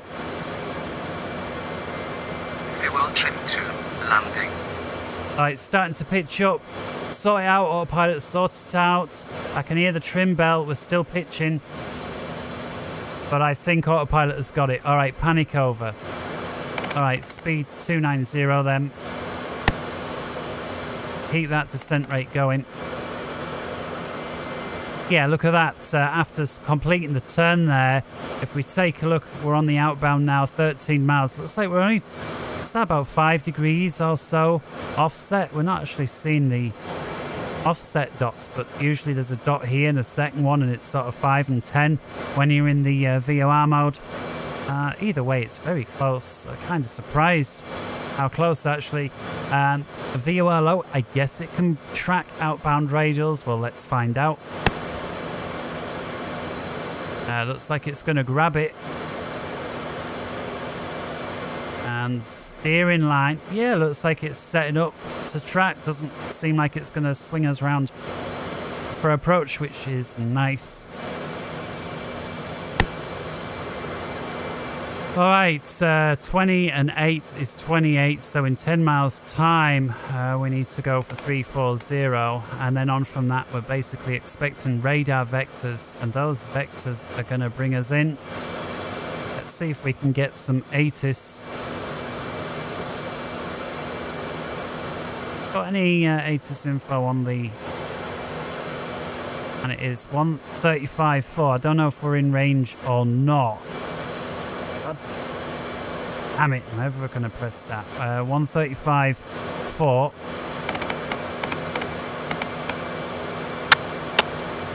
Right, 135.4. O'Hare information. Foxtrot 0. We can. 5 Zulu arriving runway 28 center. 27 center.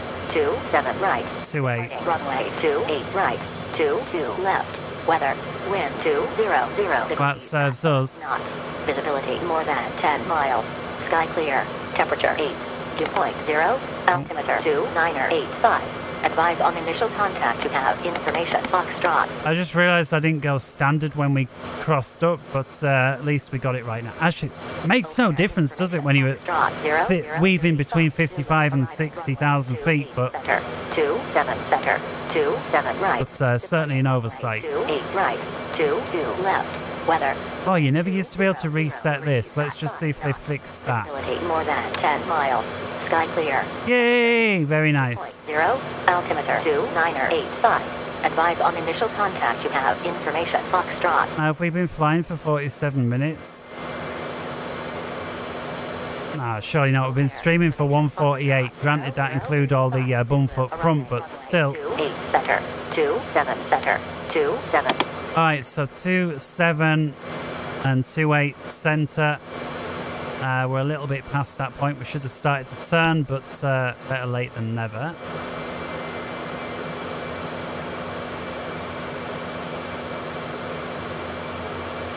And with that, let's take a look at any suitable approach.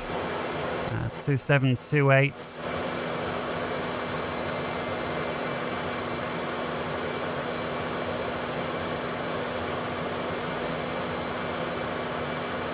Again, we're coming in from over the lake, so you know, ideal that it's 27 and 28. I think we're going to grab this one just because. So I'm thinking if we try and hook up with the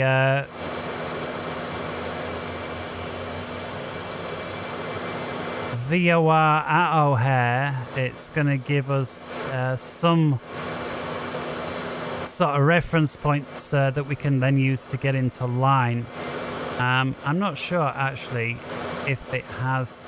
I'm just looking for any VOR style approach, if there even is one. Maybe they've done away with them. And yeah, indeed they have. All right, well, I'll try tune them in regardless. 108.25.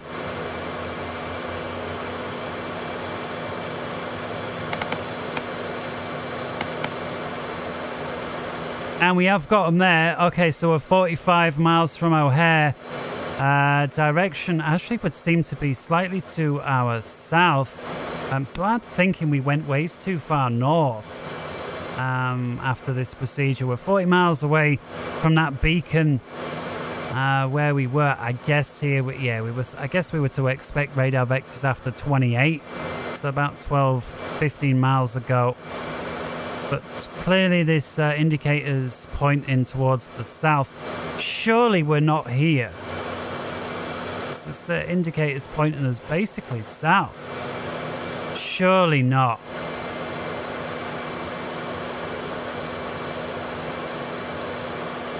Right, well.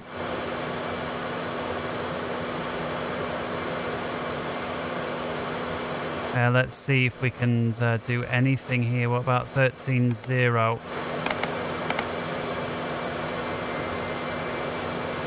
Now that beacon is slightly north, and you can see it's a ways. Okay, so I'm somewhat satisfied. We're too far to the north, so what I'm going to do is left turn 180, and then I'm going to dial in the ILS. I'm just thinking which one of these beacons is going to be best for me. Maybe Chicago Heights.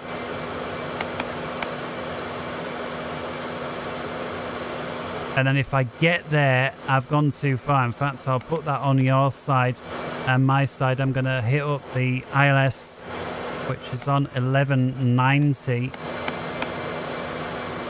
Course 273. And we've got DME on the ILS already, which is nice as well. Together with apparently localizers twidgeting in and out. We'll have to see if that really is the case. And the ILS, at least out here, wanting us down at 9. And so at 9 until we get anything more suitable is fine. So vertical speed down to 1500, and with that we'll drop down to 240. We'll see how it goes, and we'll have to see how we do with lighting again.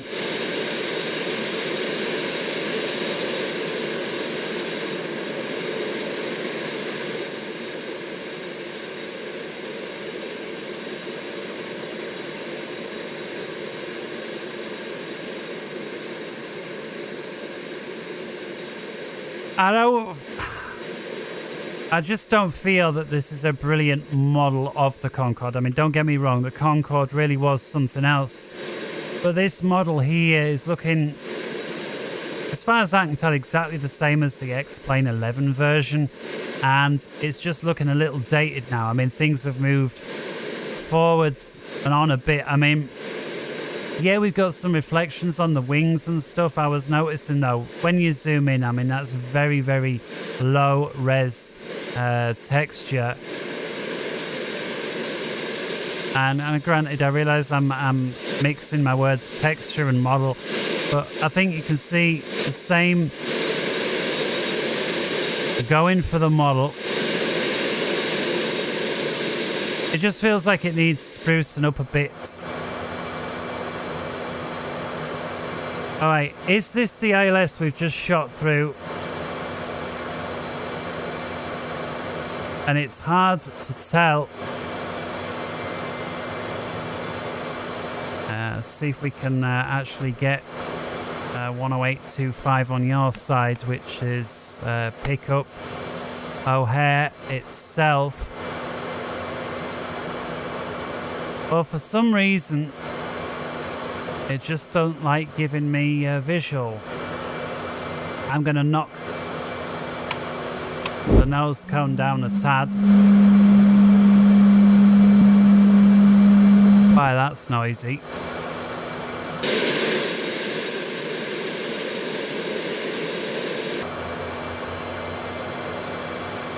Well, we're heading south, and this is what looks like the end of the lake. So what I'm going to do is just visually track the lake up till we fly over the city.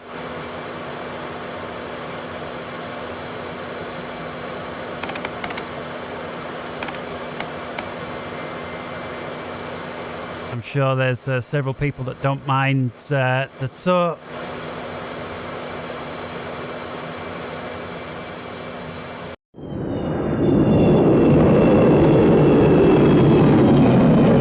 Hiya, Helen.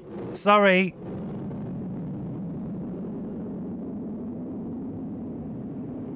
I'm not sure how long ago you said that. I haven't been paying attention. Concorde coming round. This is my first flight with it. Quote unquote proper, right? I've gone New York to Chicago. It's not taken long at all, as you'd expect. And if I put the afterburners on and just not mess this end bit up and figure out what the problem with this system is here, it'd have gone even quicker.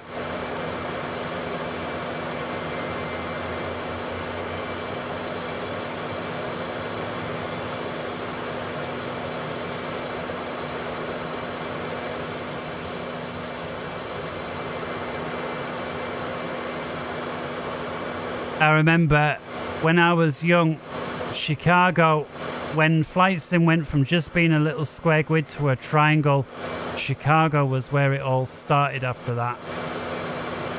Megs or Meigs or whatever it's called. That isn't even a runway anymore, which is like everything else just disappeared. All right, let's pick up the pace because it's just feeling a bit slow. Acquire 4.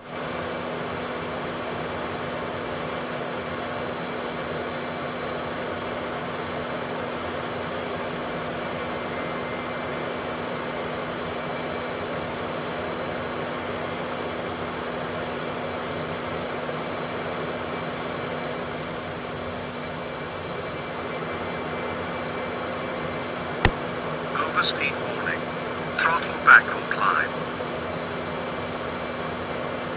Mach overspeed warning. Throttle back or climb.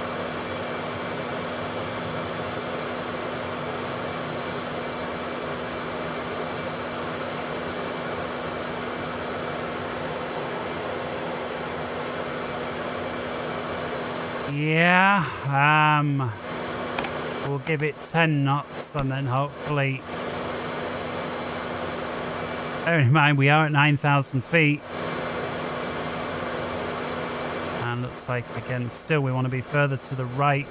Whoa, not like that. Come on. Let me move my position. There we go.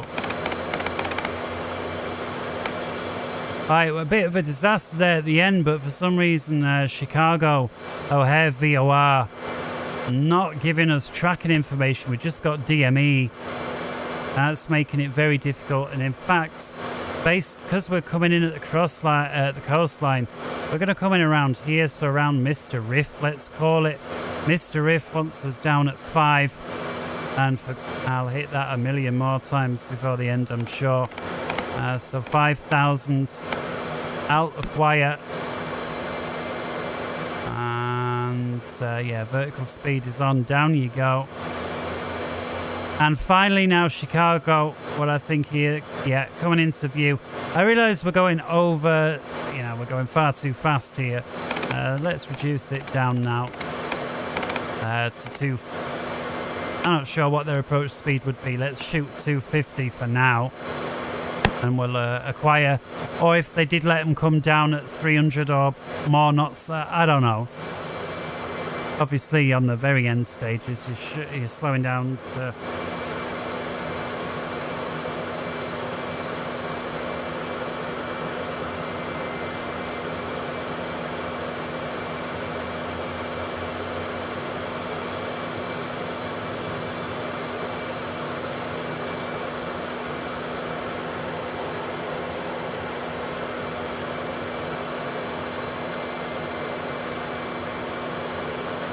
Yeah, Sears Tower down there, the big one.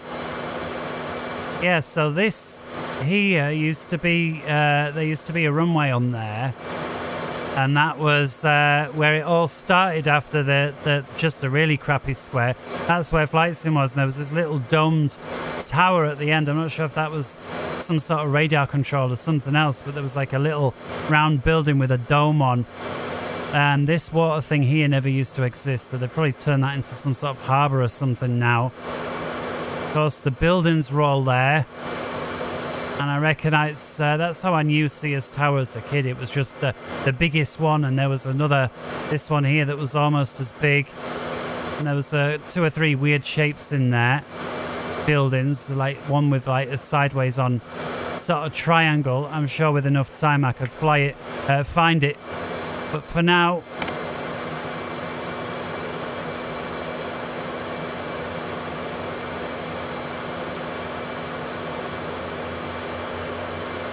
yeah, no doubt we'll be setting ourselves up for the ILS shortly.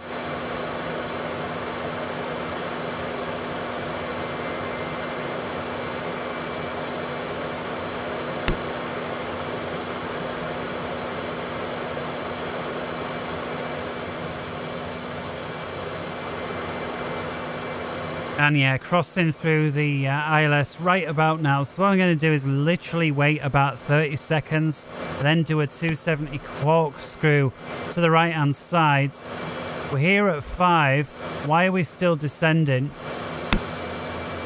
Alright, autopilot just a little slow to grab it there. Another few seconds.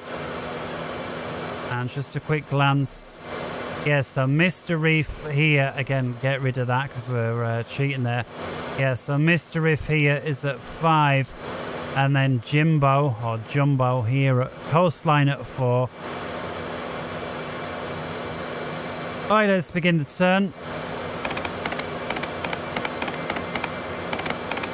And yeah, hopefully that'll work out nicely. So I think what I've got to do is drop down to 4, make sure that we don't go less. But I want a real gentle vertical speed, no more than 500 feet a minute.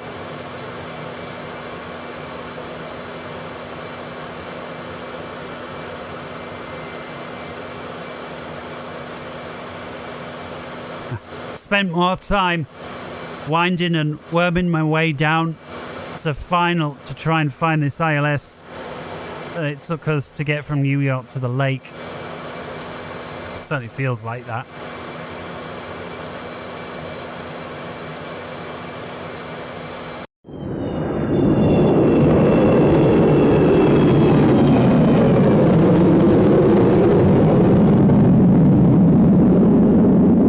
Yeah, those sounds sound really nice on the outside, the little flybys there. And again, this speed, this setup with the you know, the wind and everything doesn't sound too bad, but at all actually. But there's just a lot of the clicking and clacking and so on, it just feels like it needs, I don't know, is there something missing, or it's just, I can't quite put my finger on it.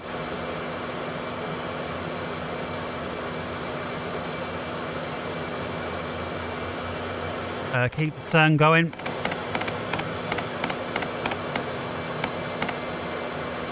And I think that'll put us in nicely. Yeah, so the ILS, yeah, 1190 my side, 273.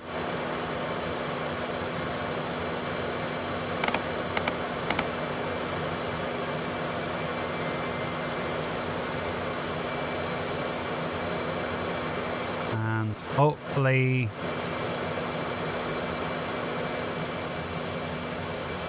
I think I maybe came at, oh no, is it? Oh, look at that, localizer coming alive. Looking pretty much spot on, so a few degrees to the left. And let's have a little look then. So we got ILS, well, I don't know if all land on this is a thing, but certainly VOR loc.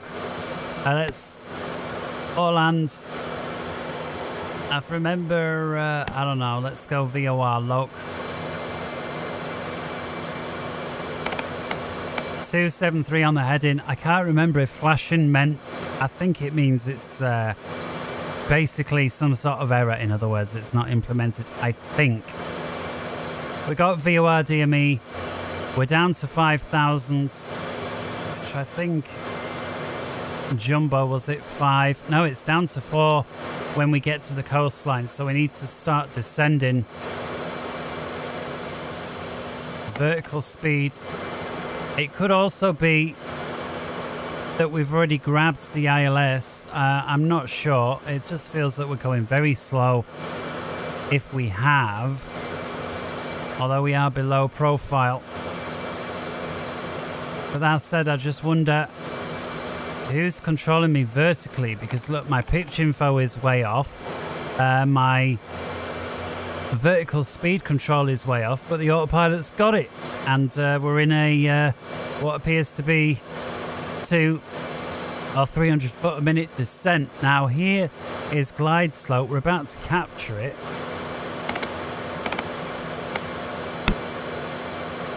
Question is autopilot gonna grab it suddenly or not? Now there's an increase there in vertical speed. Not sure if that's because we knocked the power back, or if the autopilot is indeed grabbing the ILS. Either way, I think we need to dump the nose cone.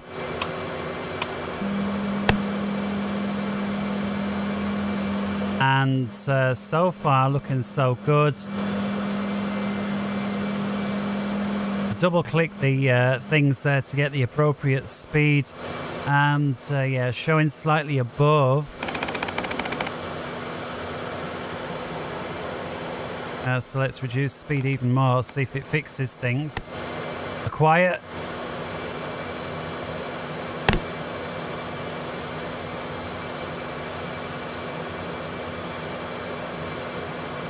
Again, I'm sort of... well, I wish I knew if it had it or not. I mean, is it flashing to basically say, yes, it's on, yes, it's on, yes, it's on, or is it flashing to say, no, it's not, no, it's not, no, it's not? But if it's not, who's controlling my descent? Down to 2, because I've certainly got no other obvious control. Let's give 1190 on both sides, just in case that's anything to do with it, and match the course 273 and flight director 2. Autopilot 2, well, more of the same. It's only just bringing us in above glide, so I'm not sure. Runway is in sight, and ATC says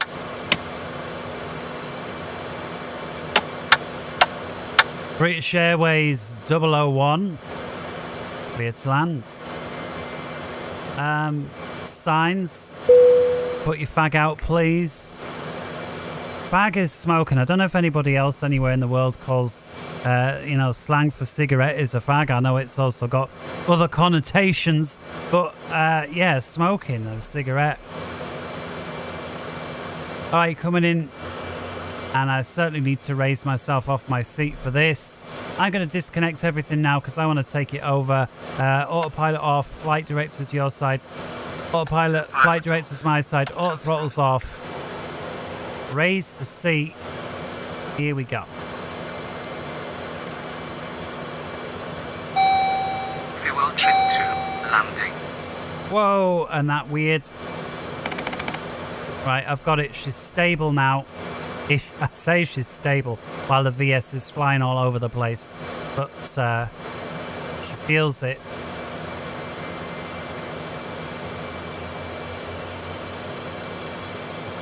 Very fast response on the engine, which is real sort of essential, because on this, when you pull up and you get that insane alpha, all of a sudden the speed just vanishes.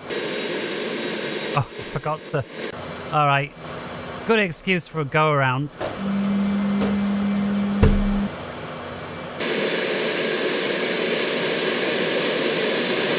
Yeah, so flying it like that is a lot. Right there, it's a lot of fun at this. The way it feels and the way it flies at this speed with this angle of attack, it's I don't know, something about it's just right. And again, we got the speeds here, and yeah, I'll keep the gear. I mean, I'm not really caring much for which runway we're coming at now. I just fancy a little bit of fun. I remember doing, I can't remember which airport, I'm going back a while now, sort of a little aerobatic demo with a Concorde after having a bit of practice, and it's just a joy to fly. But there was definitely some sort of bug or error with it once I installed it yesterday and didn't reset my computer. I never heard of having to reset your computer after installing a module, and it certainly never asked or told me to. But yeah, there was so many things wrong with it. I just assumed it was because it was early access for XPlane 12, and then today I decided to give it another whirl, and it was like, hang on, all these things that I was moaning about by and large are sorted, and the only thing that's changed is the computer went to sleep during the night. Like, coming in real hot. Is too high. Roll back.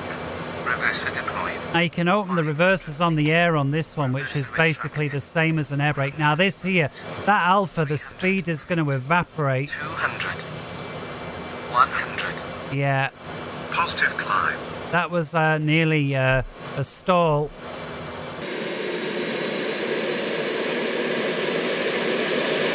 Obviously, I'm flying it a bit slower than it's supposed to be there, but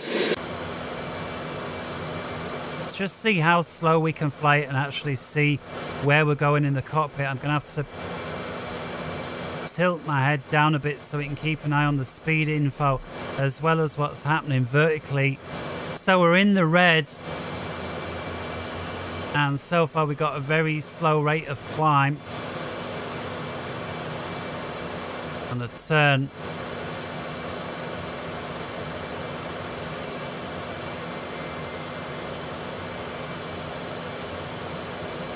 Almost got some adverse yaw with this now. I've not noticed that effect before on the Concorde, but seems very pronounced at this low speed. Yeah, so it's nice that the throttle, as long as you're not fully idle, it's like when you ask for it, it's almost instantaneous. I'm going to press start, so if need be, I've got the burners as well. I was starting to lose height a little bit. Now we're climbing again. Look at it, 140. 140 some. And look at my angle of attack indicator down there. It's at 30 some degrees. Oh, we got a stall. ASP2 low. Oh my goodness, look at that, man. All right, watch this. 3, 2, 1. Now, engine's winding up. I'm going to hold the attitude. Look at the vertical speed. Just go. And now the indicated airspeed.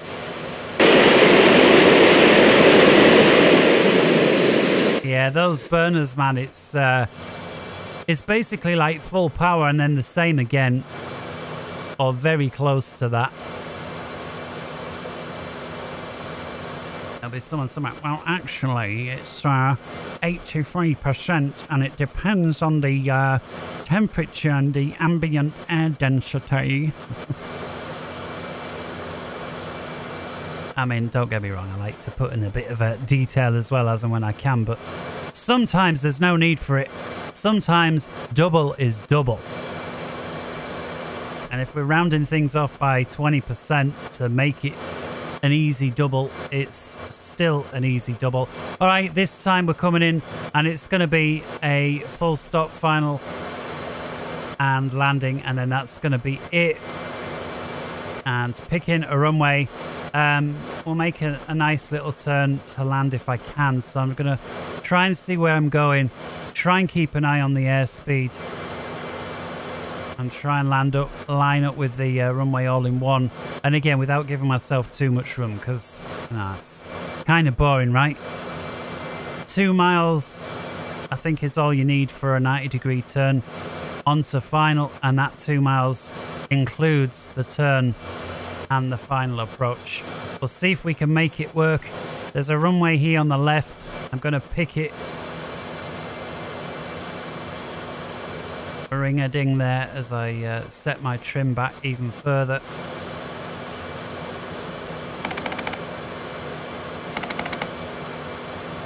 Right, so this runway here on the left, we're still about 90 degrees. Let's see if we can make it work. 3, 2, 1 now. Bit of left boot in to help get the turn going.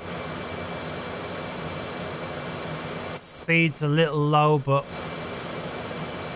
no lower than that. Oh, it's 500 feet. Oh, it's not looking too bad. 400.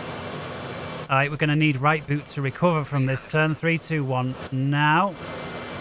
200. Perhaps a little eager. Oh no, it's going. It's okay. Feet. It's okay. We got it. We got it. Let it slide over to the left. 40. Oh, did we touch? Did we touch? Oh, we must have done. Come on. Reversers out. So deployed. Contact. We've got contact. All right, let's let the nose settle. Full power on the reversers. Speed's bleeding off. We've got no brakes on at all so far, just the reversers. And I'm going to stand on them now, and we're just going to capture the last couple of minutes there. Let's stow them. Reverser retracted.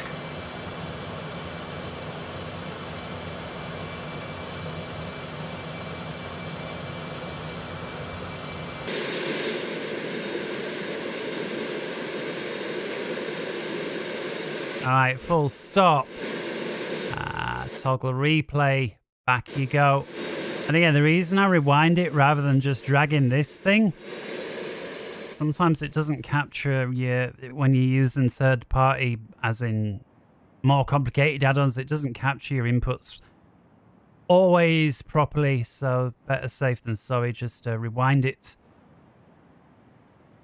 All right, so I left the camera on the runway. See, it's not an entirely flat runway this either, is it?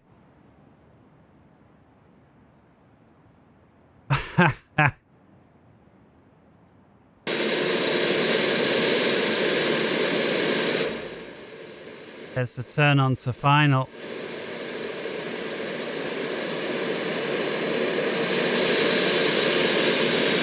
Yeah, so that was trying to shimmy over now. I was actually side slipping to get over, so I wasn't having to... All right, I didn't still have the rudder in like that. I guess it's not showing the rudder correctly in the replay, unfortunately. That's a bit of a shame. I'm not sure why that would be, but I'll tell you what is nice. This little bit here. Hang on, let's to about there. Now there seems to be, let's go slow-mo, a bounce right there, and almost out. We just did touch the wheel at the back. Now that is an insane angle of attack to have without having a tail strike. Now if you do have that wheel move slightly like we did, would it class as a tail strike? I'm guessing maybe in the cockpit, yes. Now coming down, this was more like it now. This was nice and gentle. At least it felt like it. It planted, we well clear of the wheel at the back. And at this point, the reversers were sliding out. I wasn't using wheel brakes at all. Let's go back to full normal speed, as it were. Anything obvious? All right, yeah, the buckets here are obvious on the engines that you can see them clasped shut there. And then obviously, the rest of it was obvious. We came to a stop. Right. Gonna leave camera here. This is gonna be it. Coming into land, yeah, so that was very sudden. And I'm sure there was a little bounce there. And then now we made it, no, there was the bounce rather. Pause.